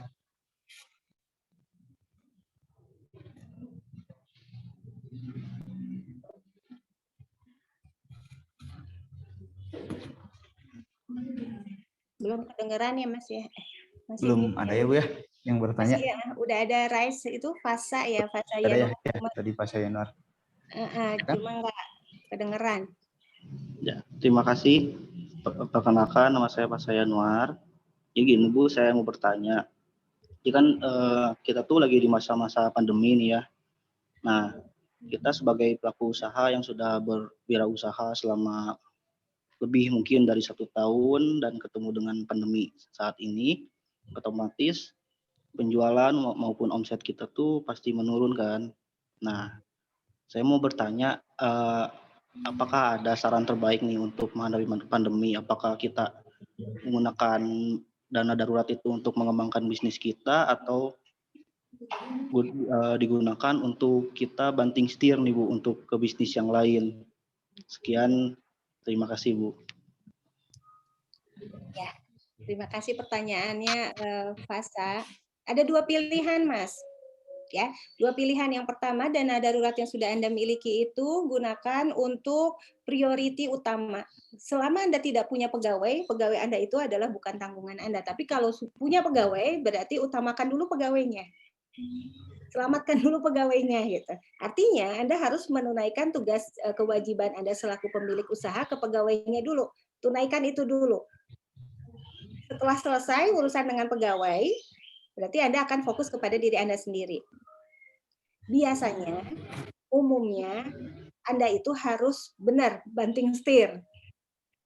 Kita nggak bisa tetap di dalam posisi yang sama kalau selama ini pun baru mulai. Banting setir itu artinya begini, Mas. Bukan berarti Anda harus mengalihkan usaha Anda penuh, tetapi Anda punya komplement tertentu gitu. Contohnya biasanya Anda tuh biasa di produksi ya gitu. Misalnya apa? Usaha Anda misalnya apa, Mas? Mas Fasa? Biar itu biar nyata jadi ibunya bisa ngasih gambaran. Ibunya ke gambar dan bisa ngejelaskannya lebih enak. Ya, usaha saya di bisnis reseller e-liquid, Ibu. Reseller ya? Ya. Oke. Modal yang Anda harus keluarkan di awal harus ngeluarin harus ngeluarin persediaan dulu nggak? Keluarin uang dulu. Gimana maksudnya, Ibu? Pada saat Anda melakukan kegiatan itu, Anda selalu harus punya uang kas untuk melakukan produksi kegiatan itu enggak? Iya. Ya. Harus ada modal untuk pembelian barang tersebut. Yang dimaksud Anda untuk banting setir itu gimana? Ya, jadi saya itu punya ada dana darurat nih. Karena sekarang tuh usaha saya tuh sedang sangat menurun. Jadi omset terburuk lah di bulan ini ketika pandemi. Saya ada beberapa saya punya dana darurat, apakah digunakan untuk mengembangkan usaha saya yang sudah berjalan ataukah saya harus banting setir ke usaha yang lain yang lebih relevan saat pandemi ini, Bu?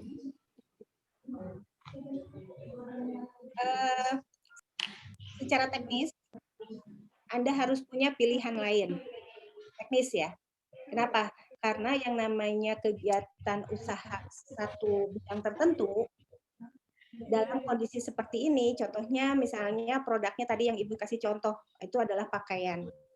Kalau lagi pandemi kan yang kondisi konsumtif seperti ini, barang-barang yang dibutuhkan oleh customer tidak terlalu besar ya penjualannya kan ya, kalau produksinya pakaian atau jualnya pakaian. Ini gambaran aja.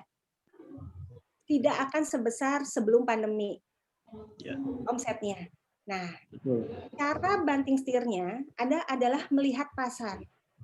Pengusaha punya yang namanya point of mata, melihat, mengamati kebutuhan pasar itu apa.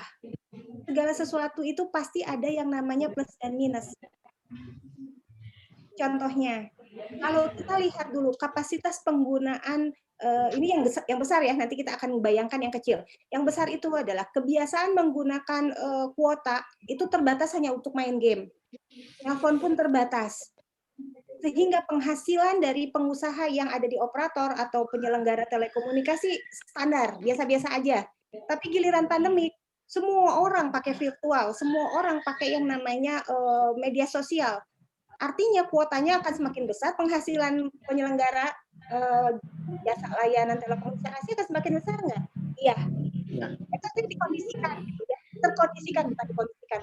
Terkondisikan dengan kondisi tersebut. Pandemik menjadi bagian kita untuk lebih kreatif. Kalau saran saya, memang lebih ke makanan jatuhnya gitu.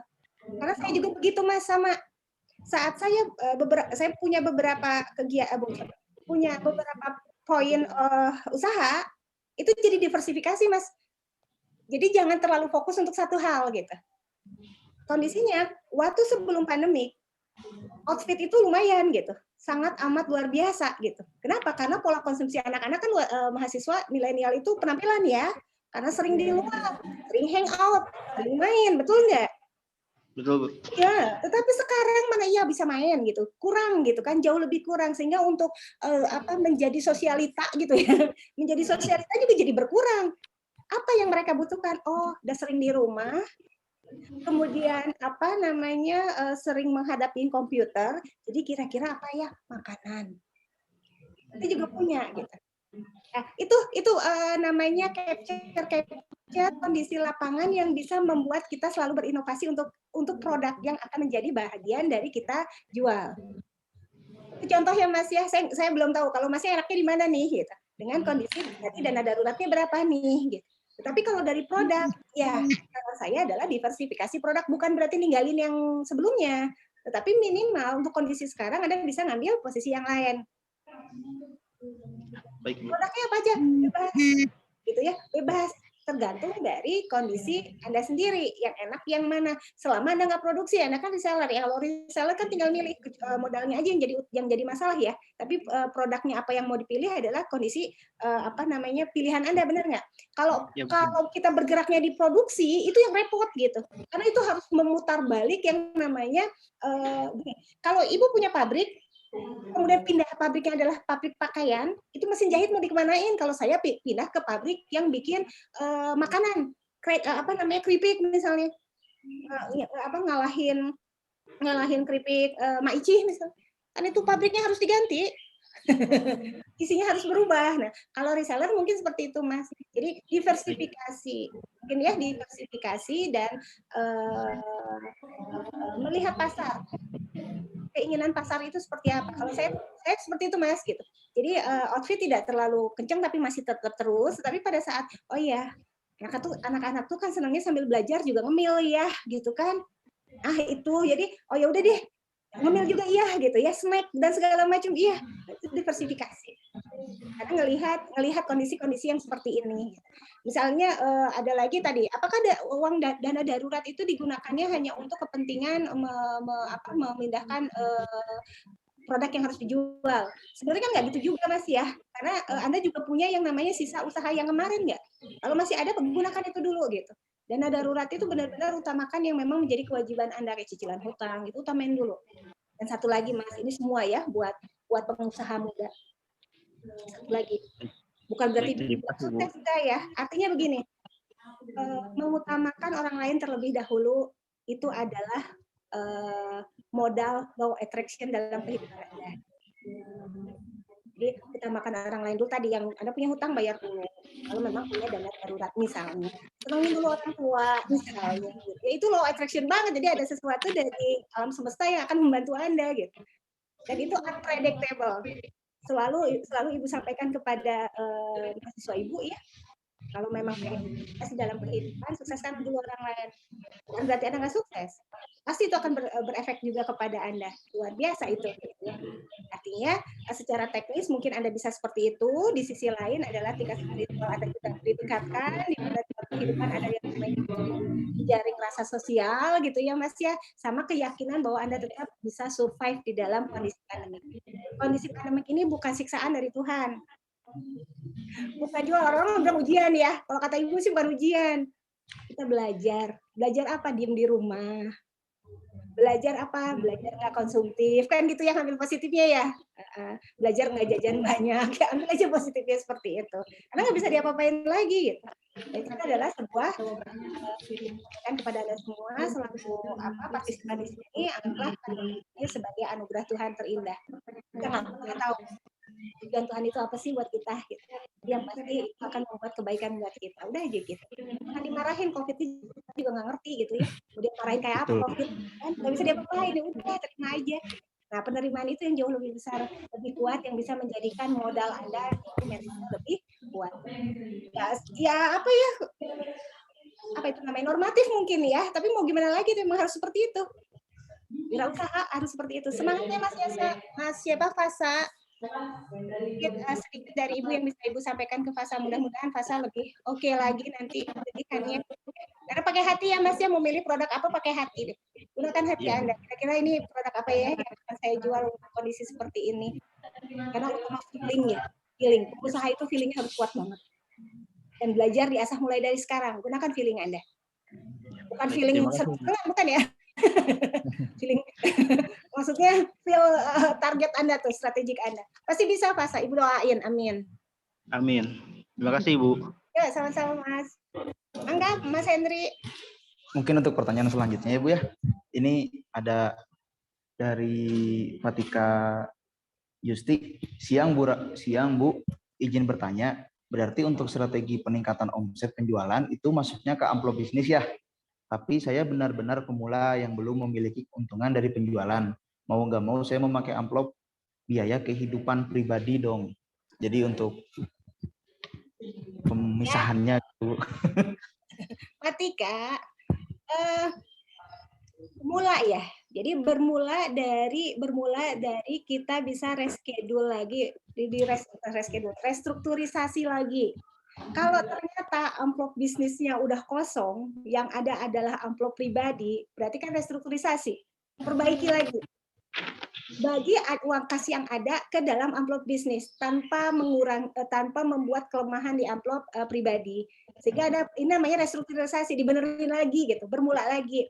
Kenapa? Karena pengusaha itu jatuh bangunnya adalah pelajaran luar biasa buat ke depan.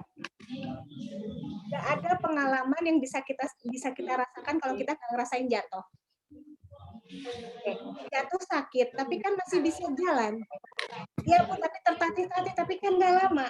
Terus nanti jatuh lagi Bu, tapi kan masih bisa diam. Nah gitu. Jadi yang namanya berusaha itu yang namanya kekurangan uang itu bukan menjadi hambatan, tetapi menjadi kreatif.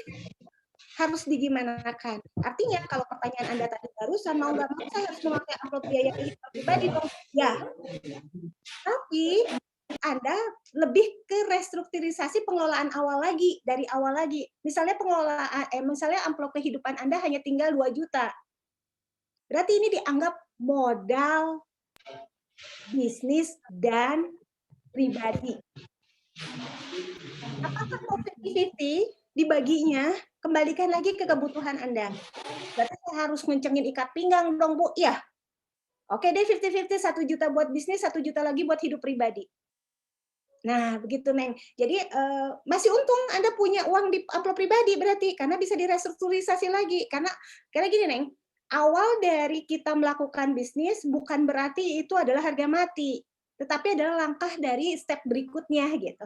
Kalau ternyata step berikutnya jatuh lagi, nggak apa-apa, restrukturisasi lagi. Itu pengalaman Anda nanti kehidupan ke depan. Karena nggak ada yang namanya hidup tanpa belajar. Nggak ada yang namanya belajar kalau nggak sakit. Kan belajar tuh ya ngapalin gitu kan, ngapalin apa materi mau ujian kan sakit-sakit dulu bukan gitu. Pas dapat hasilnya baik kan enak gitu ya. Apalagi bisnis gitu. Jadi benar ya, jadi boleh mengambil amplop biaya kehidupan pribadi dengan catatan adalah restrukturisasi sehingga Anda memperbaiki lagi pola perencanaan awal. Ambil lagi uang dari amplop pribadi dibagi lagi sehingga bisa mungkin dengan komposisi sekian-sekian persen tergantung kepada Anda untuk menjadi harga cost yang harus Anda bisa jadi cost ya buat jualan Anda lagi gitu. Ya insya Allah lah, mudah-mudahan ya Nengnya Ibu doain juga buat Fatika. Ya Fatika ya Mas ya. Karena Ibu juga ngerasain kok, tenang aja. Ibu mah hanya bisa ngomong, enggak ada, Ibu juga pernah kok gitu. Sering malah gitu. Tapi alhamdulillah jalan karena kita yakin Tuhan itu sama kita gitu. Betul, Bu. Iya. Itu yang terpenting. Yang terpenting itu bangga Mas Hendri. Ini Bu ada pertanyaan selanjutnya Ibu dari Kang Rizky. Halo Bu, izin bertanya soal bisnis untuk pemula sangat perlu nggak sih Bu untuk mempunyai uang modal yang sangat besar ataupun uang cadangan setelah adanya modal? Kalau modal itu sangat perlu dengan posisi tidak ada uang, solusinya seperti apa ya Bu? Terima kasih. Ini menanyakan bagaimana bisnis tanpa modal sepertinya Bu. Tadi saya sudah sampaikan ya.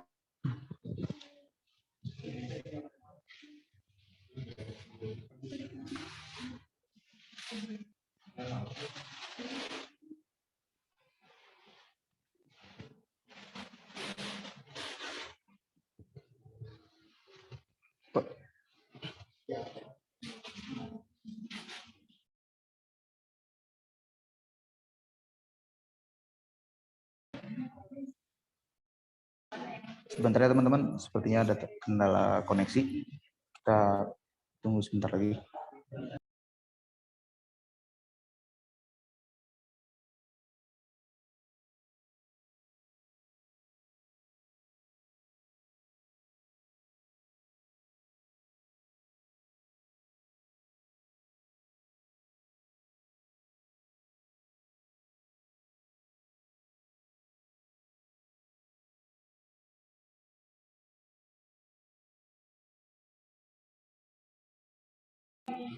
Kepada peserta, mohon untuk mematikan rokoknya ya.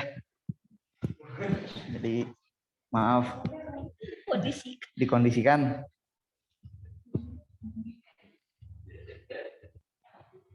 Agar lebih hikmat dalam menerima materinya.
Ayo teman-teman, kalau ada yang mau nanya lagi boleh di chat di kolom komentar karena door prize-nya masih banyak ini. Sayang kalau nggak dibagiin.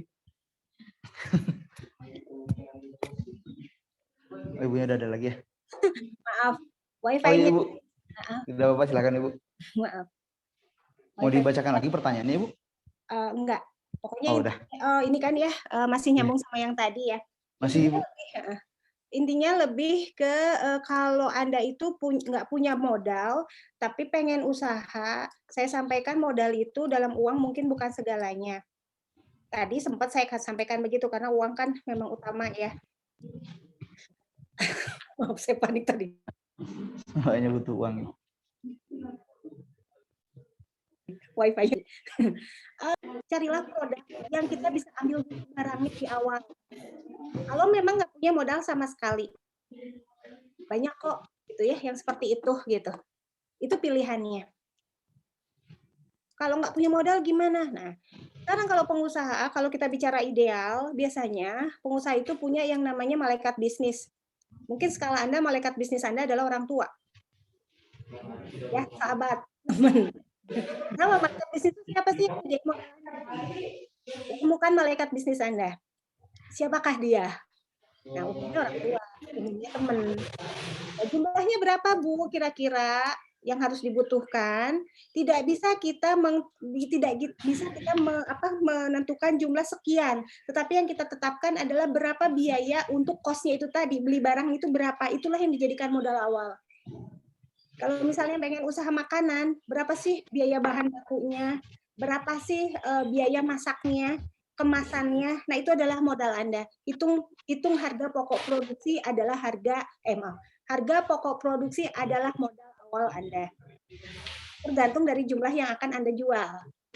Jadi bukan kepada jumlah rupiahnya harus berapa, enggak, tapi cost yang Anda keluarkan adalah berapa. Ya kalau misalnya modalnya besar, berarti cost-nya akan dengan jumlah yang sama, tapi dengan jumlah produk yang bertambah banyak misalnya. Makin banyak produknya, berarti Anda modalnya lebih banyak. Tapi kalau dalam kondisi punya modal, carilah banyak kan ya sekarang tanpa modal jualan ya. Lagi banyak ya sekarang kondisi pandemik ini kan orang lebih banyak ke ya udah deh dijual dengan harga murah, bahkan sampai seperti itu gitu. Sama Ibu juga seperti itu ya. Jadi ada beberapa dari reseller yang minta barang ke Ibu pun tanpa harus Ibu terima dulu uangnya. Nanti kalau udah laku baru diberikan harga yang harus dikeluarkan. Itu juga bisa kok Mas. Tenang aja. Asal Anda bisa mencarinya. Oke? Lagi yang mau ditanyakan Mas Rizky? Ada ini Bu. Ada pertanyaan lagi Bu dari Kang Ade sepertinya. Bu izin mau bertanya, untuk pebisnis pemula kan harus mengutamakan saving daripada shopping dari pendapatan. Misalnya kita membutuhkan sesuatu yang harus dibeli dan sangat mendesak, tapi kita juga ingin ada dana untuk tabungan. Solusi yang terbaik lebih baik mengutamakan yang mana ya Bu? Terima kasih. Beli yang sesuai dengan kebutuhan dengan spek yang lebih rendah. Kayaknya begitu deh. Kenapa jangan sampai tabungannya habis? Nah, tapi dengan misalnya begini tadi, saya butuh banget yang namanya handphone, Bu. Udah nggak bisa dipakai handphonenya. Boleh nggak Bu beli, kan saya punya tabungan? Boleh. Tapi beli dengan tipe yang tidak terlalu wah begitu. Karena kan biasanya mahasiswa itu lebih, biasanya kita itu kan lebih ke bukan kebutuhan, tapi keinginan. Jangan dulu di keinginan. Jadi biasakan itu di kebutuhan. Pebisnis yang bisa Ibu sampaikan di sini adalah utamakan kebutuhan daripada keinginan. Kalaupun memang butuh barang itu, nggak apa-apa, pakai saja uang tabungannya, tapi gunakan uang tabungan dengan seminimal mungkin untuk mendapatkan barang tersebut. Bu, jadi saya ngambil second dong, Bu. Dan selama masih bisa dipakai, kenapa enggak? Bu nanti gampang rusak lagi misalnya. Belilah yang baru tapi dengan spek yang agak sedikit rendah gitu. Jadi jangan sampai dihabisin maksudnya uang tabungan itu gitu. Jangan sampai kosong sama sekali. Tapi prinsipnya lebih ke gini, kalau Ibu sih lebih kepada kebutuhan tercapai, tabungan masih ada gitu takumah. Yakin sama Tuhan cuma itu ya. Yakin sama Tuhan. Apa sih yang enggak ada, Tuhan Maha Kaya ya. Banyak duit Tuhan mah, udah aja minta sama Tuhan. Gimana caranya Bu mintanya? Ya minta Tuhan, minta uang gitu. Sesederhana itu Bu ya. Sesederhana Ibu itu, karena Ibu juga yakinnya sama seperti itu. Tuhan itu Maha Kaya, Allah itu Maha luar biasa. Pasti ngasih kok gitu. Ya, asal hati kita aja yang dekat sama Allah gimana caranya. Kasih dikasih. Betul. Jangan takut tabungan habis, enggak. Gunakanlah uang itu untuk kebutuhan. Jangan juga Ibu bilang tadi, ya harus ngencengin ikat pinggang, harus hemat, tapi jadi menganiaya diri sendiri. Jangan. Hidup cuma sekali. Jadi kata Ibu kan harus nabung. Iya, tapi jangan sampai menyiksa diri gitu. Sampai tabungannya banyak tapi susah hidupnya kan juga enggak ya. Itu ada kurang, kalau misalnya jawaban Ibu kurang bilang aja ya gitu. Kadang-kadang Ibu hanya ingin ngasih jawaban yang simpel-simpel gitu loh. Biar nggak pusing gitu. Kalau high class nanti pusing, yang simpel aja deh jawabannya. Ini Bu ada pertanyaan lagi mungkin Bu? Monggo. dari Kang Fathul Bari. Bu izin bertanya, mohon maaf Bu, apabila jika sudah dijelaskan sebelumnya, takutnya saya terlewat. Kiranya idealnya kita membagi pendapatan kita untuk sehari-hari, investasi, dan sedekah itu rasionya berapa ya Bu? Kalau ini sudah dijelaskan tadi ya Bu ya? 30, 10, 60. Ingat ya. 30, mungkin kita 10, lanjut 60. ke pertanyaan selanjutnya ya Bu ya? Ya, monggo. Mau tanya Bu, menurut pendapat Ibu di masa pandemik ini lebih baik kita menerima tawaran kontrak kerja dari perusahaan atau membuka bisnis baru? Kondisinya ada modal. Kalau Ibu ada di posisi saya, Ibu akan mengambil yang mana? Gitu katanya. Dua-duanya, Mas. Ini dua-duanya ya Bu ya? Dua-duanya kayak Ibu. Ambil dua-duanya kayak Ibu. Ibu juga pegawai kan, tapi juga Ibu punya usaha. Ambil dua-duanya. Jangan dilewatkan. Itu adalah banyak pintu. Ambil dua-duanya. Pakai dua-duanya. Asalkan tadi Anda mampu untuk mengelolanya, dan itu tantangan gitu. Ibu aja bisa, kenapa Anda enggak gitu kan? Betul. Ambil. Ini Bu, punten kondisinya juga sekarang tuh saya lagi ada bisnis juga, cuman ya masih bisa dikerjain di rumah gitu lewat online kan, saya punya blog. Nah, rencananya tuh pengen buka bisnis yang offline, kayak kayak jualan minuman gitu-gitu Bu, gimana tuh? Tapi belum pernah terjun sebelumnya. Jadi sekarang juga saya kerja sampingan juga sih. Ya. Jadi gimana Mas? Maksudnya jadi mau pengen nambah bisnis lagi yang bisa nge-backup bisnis yang sekarang udah dijalanin gitu. Tapi offline. Tadinya online ya? Tadinya online, sekarang online bisnisnya. Ya, tadinya online, sekarang pengen bikin yang berbeda tapi offline. Ah ya, jadi bingung antara bikin yang offline atau saya juga kan ditawarin perpanjang kontrak nih. Jadi pilih yang mana gitu, mending kontrak atau nambah bisnis yang offline ini. Dua-duanya Mas, ambil. Jadi tiga gitu ya Bu. Offline berhasil. Ya Bu. Ya, semangat, ambil dua-duanya. Yang offline kalau juga ada peluang, kenapa enggak? Pasti bisa. Ini mah bakat pengusahanya gede. Kenapa jadi ibu kayak dukun ya? Enggak. Bukan, maksudnya kalau feel ibu untuk Rizky itu bagus banget di bisnis. Insya Allah. Karena pebisnis itu harus punya feel yang kayak Rizky gini. Gitu. Amin, makasih Bu. Semangat. Ambil dua-duanya Mas. Mungkin untuk pertanyaan selanjutnya. Pertanyaan selanjutnya ya Bu. Ya. Selamat sore Bu, izin bertanya bagaimana cara mengatasi reseller yang seringkali bertanya mengenai rahasia usaha yang seharusnya mereka tidak boleh tahu tapi terus memaksa, itu bagaimana katanya Bu? Ini kasih tahu aja sedekah. Ya. Ini ya. Kalau kita berpikirnya manusia biasa, ya ada satu titik yang kita nggak bisa ceritain sama orang untuk usaha kita, kan kayak makanan. Apa sih resepnya? Kok enak gini ya? Oke, kita kasih tahu aja resepnya apa, ingredient bahannya apa, kasih tahu aja nggak masalah. Nah, bedanya di mana? Bedanya itu adalah cara pengelolaannya, cara pengolahannya.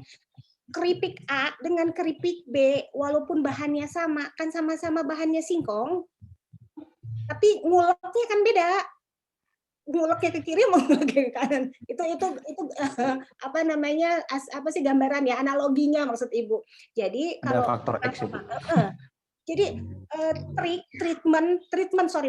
treatment pada saat kita mengemas sebuah produk itu kan punya cara berbeda ya. Kan produknya mah sama. Contohnya misalnya Ibu punya produk A dengan B, padahal inti barangnya sama loh. Tapi dikemas dengan berbeda. Saat dikemas berbeda dengan harga berbeda, orang rasanya juga jadi beda gitu. Kasih tahu aja nggak apa-apa. Kasih tahu saja nggak apa-apa. Saran Ibu, kasih tahu nggak apa-apa, sebatas yang memang bisa dikasih tahu. Jadi lebih kepada gini nih, rahasia usaha itu rahasia yang mana? Kalau hanya batasan ingredients atau bahan-bahan, kasih tahu saja. Tapi rahasia di luar itu, yang misalnya, Bu, saya mah biasanya pakai kencur, ya Bu ya, kencur itu yang paling mudah dari bahan itu. Jadi nanti kan beda rasanya dengan kencur yang bentuknya bulat, misalnya. Sebut aja itu kencur, kan pasti jatuhnya dia nggak tahu dapat kencur yang mana, misal untuk bahan gitu. Supaya rasanya kan kadang-kadang gitu ya, cabe aja cabe nih. Kalau Ibu bikin produk tertentu, pakai cabai A dengan cabai B, itu akan berbeda rasanya. Saya juga itu menjadi satu yang disebut tadi Mbak, rahasia. Kalau saya bilang, Bu ini bahannya apa? Cabai merah atau cabai hijau? Merah, kan udahnya cabai merah mah gitu. Tapi cabai merah aja punya varian yang berbeda. Tingkat apa itu ya, wanginya cabai itu berpengaruh dari bentuk pun akan berpengaruh. Kan cabai itu kalau Anda biasa ke pasar tuh ya, atau di ke supermarket, ada cabai merah yang permukaannya kasar dengan cabai merah yang permukaannya rada gerigi-gerigi, agak-agak bergelombang, itu rasanya berbeda. Nah, kalau Anda jangan dibilang pedet, ini maksa pisan nih orangnya, kasih tahu saja rahasianya cabai, tapi nggak usah disebutin cabai yang bergerigi-gerigi Mbak, yang dicari, yang panjangnya 50 cm, enggak. Ya, jadi saran saya sampaikan saja. Kenapa? Karena kalau saya sih lebih ke gini ya, lebih kepada pesaing itu adalah teman. Mungkin itu. Kenapa? Karena saya melihat ini mungkin karena nenek saya juga pedagang ya, dan punya toko yang sebelahnya juga menjual toko barang yang sama. Kan hidup sampai sekarang dari puluhan tahun, nggak masalah karena rezeki itu udah diatur sama Allah. Gitu. Barangnya sama yang dijual gitu. Ya Mbak ya, jadi saran saya kasih tahu aja, tapi jangan sampai spesifikasi detail seperti saya cerita tentang cabai gitu kan. Ternyata saya mungkin pakai cabai yang ukurannya gitu sampai ke detail ukuran gitu kan, itu pengaruh ya. Varian cabai aja untuk jadi sambal itu akan pengaruh banget dengan rasa. Nah, mungkin tidak sampai ke spesifik si bentuk cabainya yang dikasih tahu gitu. Itu mungkin saran dari saya, kasih tahu aja dan itu sedekah. Tetap aja kalau orang dikasih tahu dengan itu mungkin menjadi motivasi juga buat dia. Sering kok gitu. Kenapa saya bisa sampaikan kayak gitu? Banyak pengusaha yang memberikan ide ataupun gagasannya bagi pegawainya, terus pegawainya keluar mendirikan perusahaan yang sama dengan bahan yang sama dengan nama berbeda. Selama namanya berbeda, nggak masalah ya, gitu. Itu juga baik-baik aja perusahaan yang ditinggal juga, gitu. Ya, apa-apa. Lanjutkan Mas Hendri, ada lagi? Baik, terima kasih Ibu. Mungkin untuk pertanyaannya sudah selesai Bu, sesi pertanyaannya. Mungkin bisa ditutup dan selanjutnya akan ada. Lagi bukan Mas ini? Yang mana Ibu? Sabila ya Mas. Oh iya Ibu, dari Sabila. Saya izin, maaf Bu, itu kelewat sepertinya. Kasihan. Saya izin bertanya Bu, saya punya partner bisnis di dalam bidang dropship.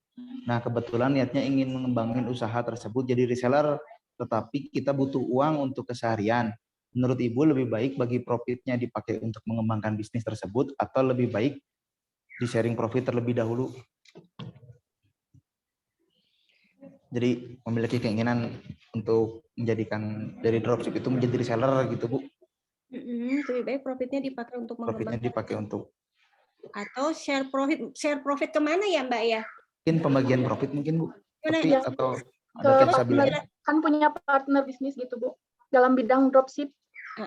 Terus? Nah rencananya mau dikembangin jadi reseller. Kan dropship itu cuman ngiklan produk. Nah kalau reseller punya produk, nah kita tuh pengennya tuh dikembangin jadi reseller. Nah kebetulan si uangnya tuh masuk tuh dari dropship doang. Nah bagusnya itu di share profit terlebih dahulu atau dikembangin usahanya. Jadi share uangnya profitnya ke siapa Mbak? Maksudnya share profit ke siapa atau ke apa? Ke partner atau untuk dikembangin di usaha. Ada perjanjian di awal nggak? Gimana Bu? Ada perjanjian nggak di awal? Kontrak tertentu? Kalau iya tidak, Bu, ada perjanjian buat dikembangin. Cuman kita tuh butuh buat keseharian gitu, kayak magang gitu, ke beli bensin gitu, kayak gitu. Beli keseharian aja, keperluan keseharian. Oke, tadi ya. Jadi pengelolaannya Anda bisa pisahkan tadi dulu, pakai amplop-amplop tadi. Nanti sisanya itulah yang mungkin bisa menurut saran Ibu kembangin aja, nggak apa-apa. Tetapi Anda tetap harus bisa memisahkan profit itu lagi. Jadi dari hasil profit itu kan sebagai penghasilan Anda ya. Nah, penghasilan Anda itu kan nanti harus dibagi lagi menjadi pengeluaran. Share profit yang dimaksud kan untuk biaya, untuk dikasih lagi ke orang lain kan? Maksudnya kan? Tapi Ya, ke Anda masih partner. ke partner ya, bukan ke diri sendiri kan, tapi Anda sendiri butuh biaya. Nah itu tadi, Berdua gitu butuh biayanya, Bu. jadi bebankan itu dulu ke biaya. Hmm. Nanti sisanya dari biaya itulah yang akan Anda kembangkan. Jadi tetap utamakan biaya dulu, nanti dapat dari biaya dari mana? Oh, iya. Ya, Kira-kira untuk share profit bagusnya berapa persennya, Bu? tergantung dari kontribusi yang Anda keluarkan. Kalau kontribusi Anda lebih besar di mana? Kalau kontribusi Anda dalam ukuran modal, biasanya itu ya minimal tuh 30% yang pemilik modal dapat share profitnya. 50% itu udah tinggi banget. Kenapa? Karena nggak ngapa-ngapain kan pemilik modal. Misalnya, Bu, saya itu pemilik modal dan saya juga ikutan kerja, ya 50-50 gitu. Kalau Ibu gitu ya. Kalau misalnya yang ngasih modal itu hanya ngasih modal aja tanpa ikutan, itu biasanya 30%. Tapi kalau ikutan juga ya 50-50 gitu. Tapi bahkan kalau Ibu sih nggak sampai ngitung gitu ya, bahkan sampai ada juga yang ngasih sama Ibu tuh ya 50% karena ngerasa bahwa tidak sampai ada gini nanti tuh ya. Kalau niat kita udah enak ya, niat kita tuh nggak nyusahin orang misalnya. Kita kasih deh modal sama orang. Anggap aja kita malaikat bisnisnya. Itu partner itu ngasih 50% loh tanpa dibilang gitu, tanpa ngomong harus, Bu, maaf ya, kayaknya gini, enggak, buat saya 50% ya buat Ibu. Itu kan saya seneng banget ya, padahal saya nggak minta. Ada yang begitu gitu. Dan alhamdulillah jalannya luar biasa gitu. Jadi memang utamakan dulu ke biaya ya Neng ya, nggak apa-apa. Tapi tolong tadi bikin pos untuk biaya itu. Kira-kira pengalaman atau historis bulan lalu untuk biaya sendiri habis berapa. Nah, jadikan segala sesuatu yang sifatnya pengalaman atau historis itu adalah untuk perencanaan ke depan. Artinya, Anda sudah punya dong jumlah kira-kira berapa ya sebulan untuk biaya pribadi. Kurangkan dari laba tersebut. Enggak apa-apa. Karena kan nanti dapat pendapatan lagi ya. Nah, sisanya itulah yang bisa Anda share. Tapi saran Ibu lebih baik ya dikembangin sih, gitu, lebih tinggi lagi kalau memang memenuhi jumlah rupiahnya. Kan ingin maju ya. Ibu doain sok, pengennya apa sekarang? Pengen maju. Pengen jadi reseller ya. Pengen punya brand sendiri sih. Apalagi nih punya brand sendiri. Iya. Jadi nggak usah jadi pengen reseller. bertahap gitu, Bu. Pengen jadi reseller dulu atau punya brand sendiri? Kalau sekarang sih reseller, Bu, soalnya kan ingin bertahap sambil mengenal gitu bisnis. Amin. Insya Allah, Neng, jadi reseller ambil itu. Ya, ya Bu. Ya. Terima kasih ya, Bu. Ya, Sabila. Mas Hendri, udah? Sudah, Ibu. Sepertinya sudah tidak ada pertanyaan lagi dari teman-teman. Kang, boleh nggak Kang sekali lagi aja, Kang? Bentar aja, Kang. Boleh. Oh, boleh. Ini nanya aja sekali lagi aja. Masih ada waktu ya, kata Ibu sampai jam 16 ya. Masih ada waktu, Mas.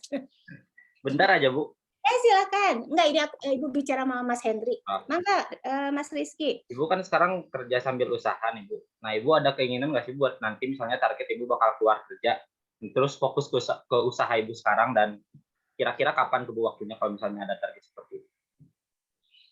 Ibu ya? Ya.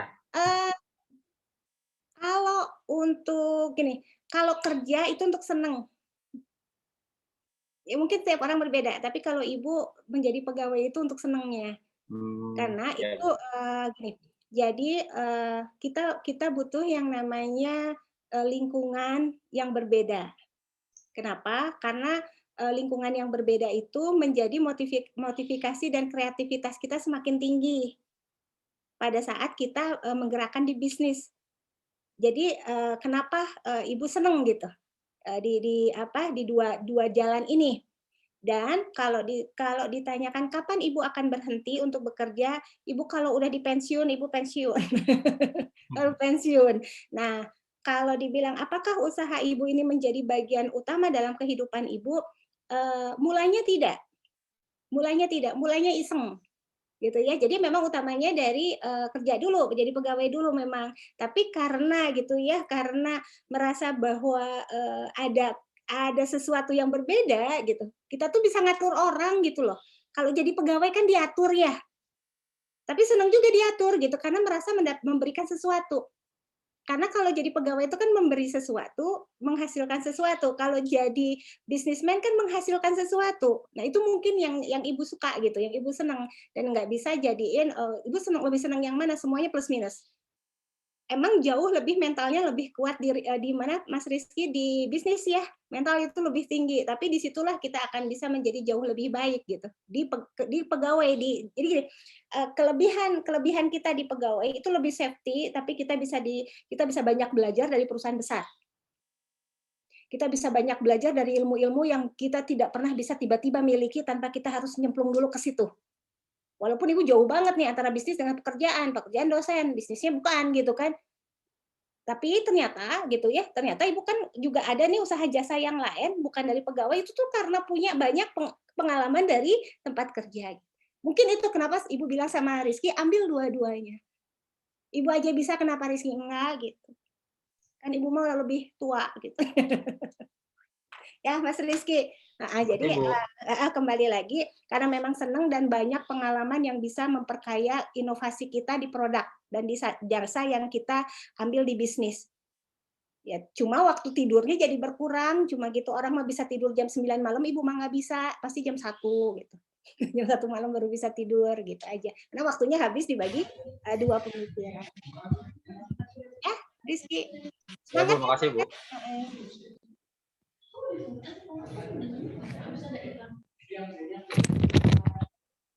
Mangga Mas Hendri. Sudah Ibu, teman-teman sudah untuk pertanyaannya. Apakah ada lagi? Kalau tidak ada, kita lanjut ke selanjutnya, yaitu adalah penyerahan plakat, Ibu. Iya. Mungkin oleh operator untuk. Makasih banyak Mas, makasih banyak sama Ya, Ibu. Mbak Dewi, tambah lagi ya Silmi. Terima kasih Bu atas waktunya Ibu. Ya, sama-sama, senang berbagi. Mudah-mudahan ya, karena Ibu mah hanya yang simpel-simpel aja, kalau susah nanti pusing. Betul. Doain semuanya semangat ya. Ini Hipma itu luar biasa. Ingin juga sih kemarin menjadikan bagian dari proyek tertentu yang ada di Unicom, cuma belum sampai ke garap gitu. Insya Allah mudah-mudahan ke depan ada sesuatu yang bisa Ibu tawarkan buat Hipma. Hipma ya bener ya? Hipma Ibu, betul. Ya, mudah-mudahan nanti kita bisa kolaborasi di dalam Unicom-nya. Baik Ibu. Teman-teman, terima kasih untuk perhatiannya. Selanjutnya akan saya serahkan kembali ke MC. Untuk MC silakan diambil alih kembali. Baik, terima kasih kepada moderator dan juga kepada Ibu Dr. Siti Kurnia Rahayu, SEMAK AKCA atas pemaparan materinya. Nah, gimana nih teman-teman semuanya? Masih semangat kan? Materi tadi bermanfaat pastinya dan menambah wawasan kita semua. Dan selamat kepada para peserta yang sudah bertanya akan mendapatkan door prize dari kami.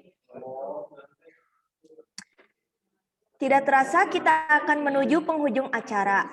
Tapi sebelumnya, marilah kita abadikan momen ini foto bersama. Kepada seluruh peserta, dimohon mengaktifkan kameranya kembali dan siapkan senyuman terbaiknya ya. Operator dipersilahkan.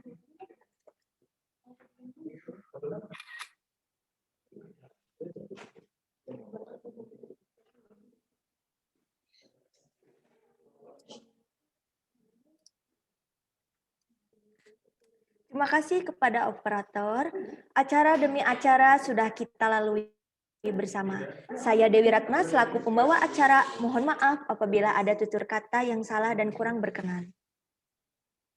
Kami ucapkan terima kasih kepada seluruh narasumber, para peserta, dan seluruh panitia yang telah berpartisipasi dan memeriahkan acara ini.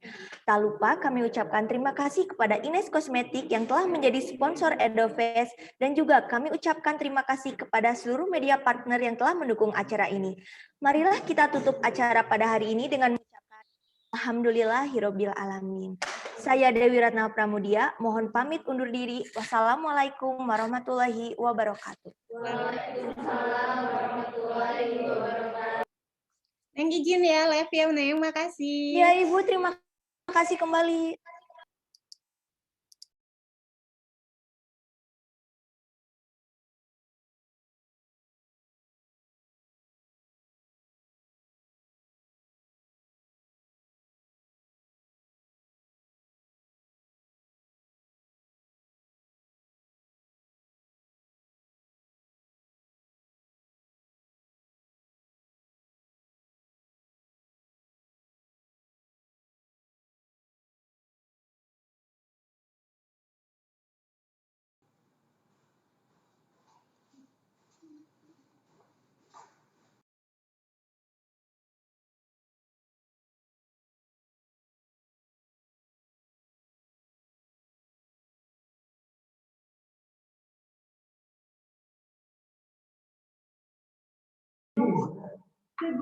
Cek ada suaranya.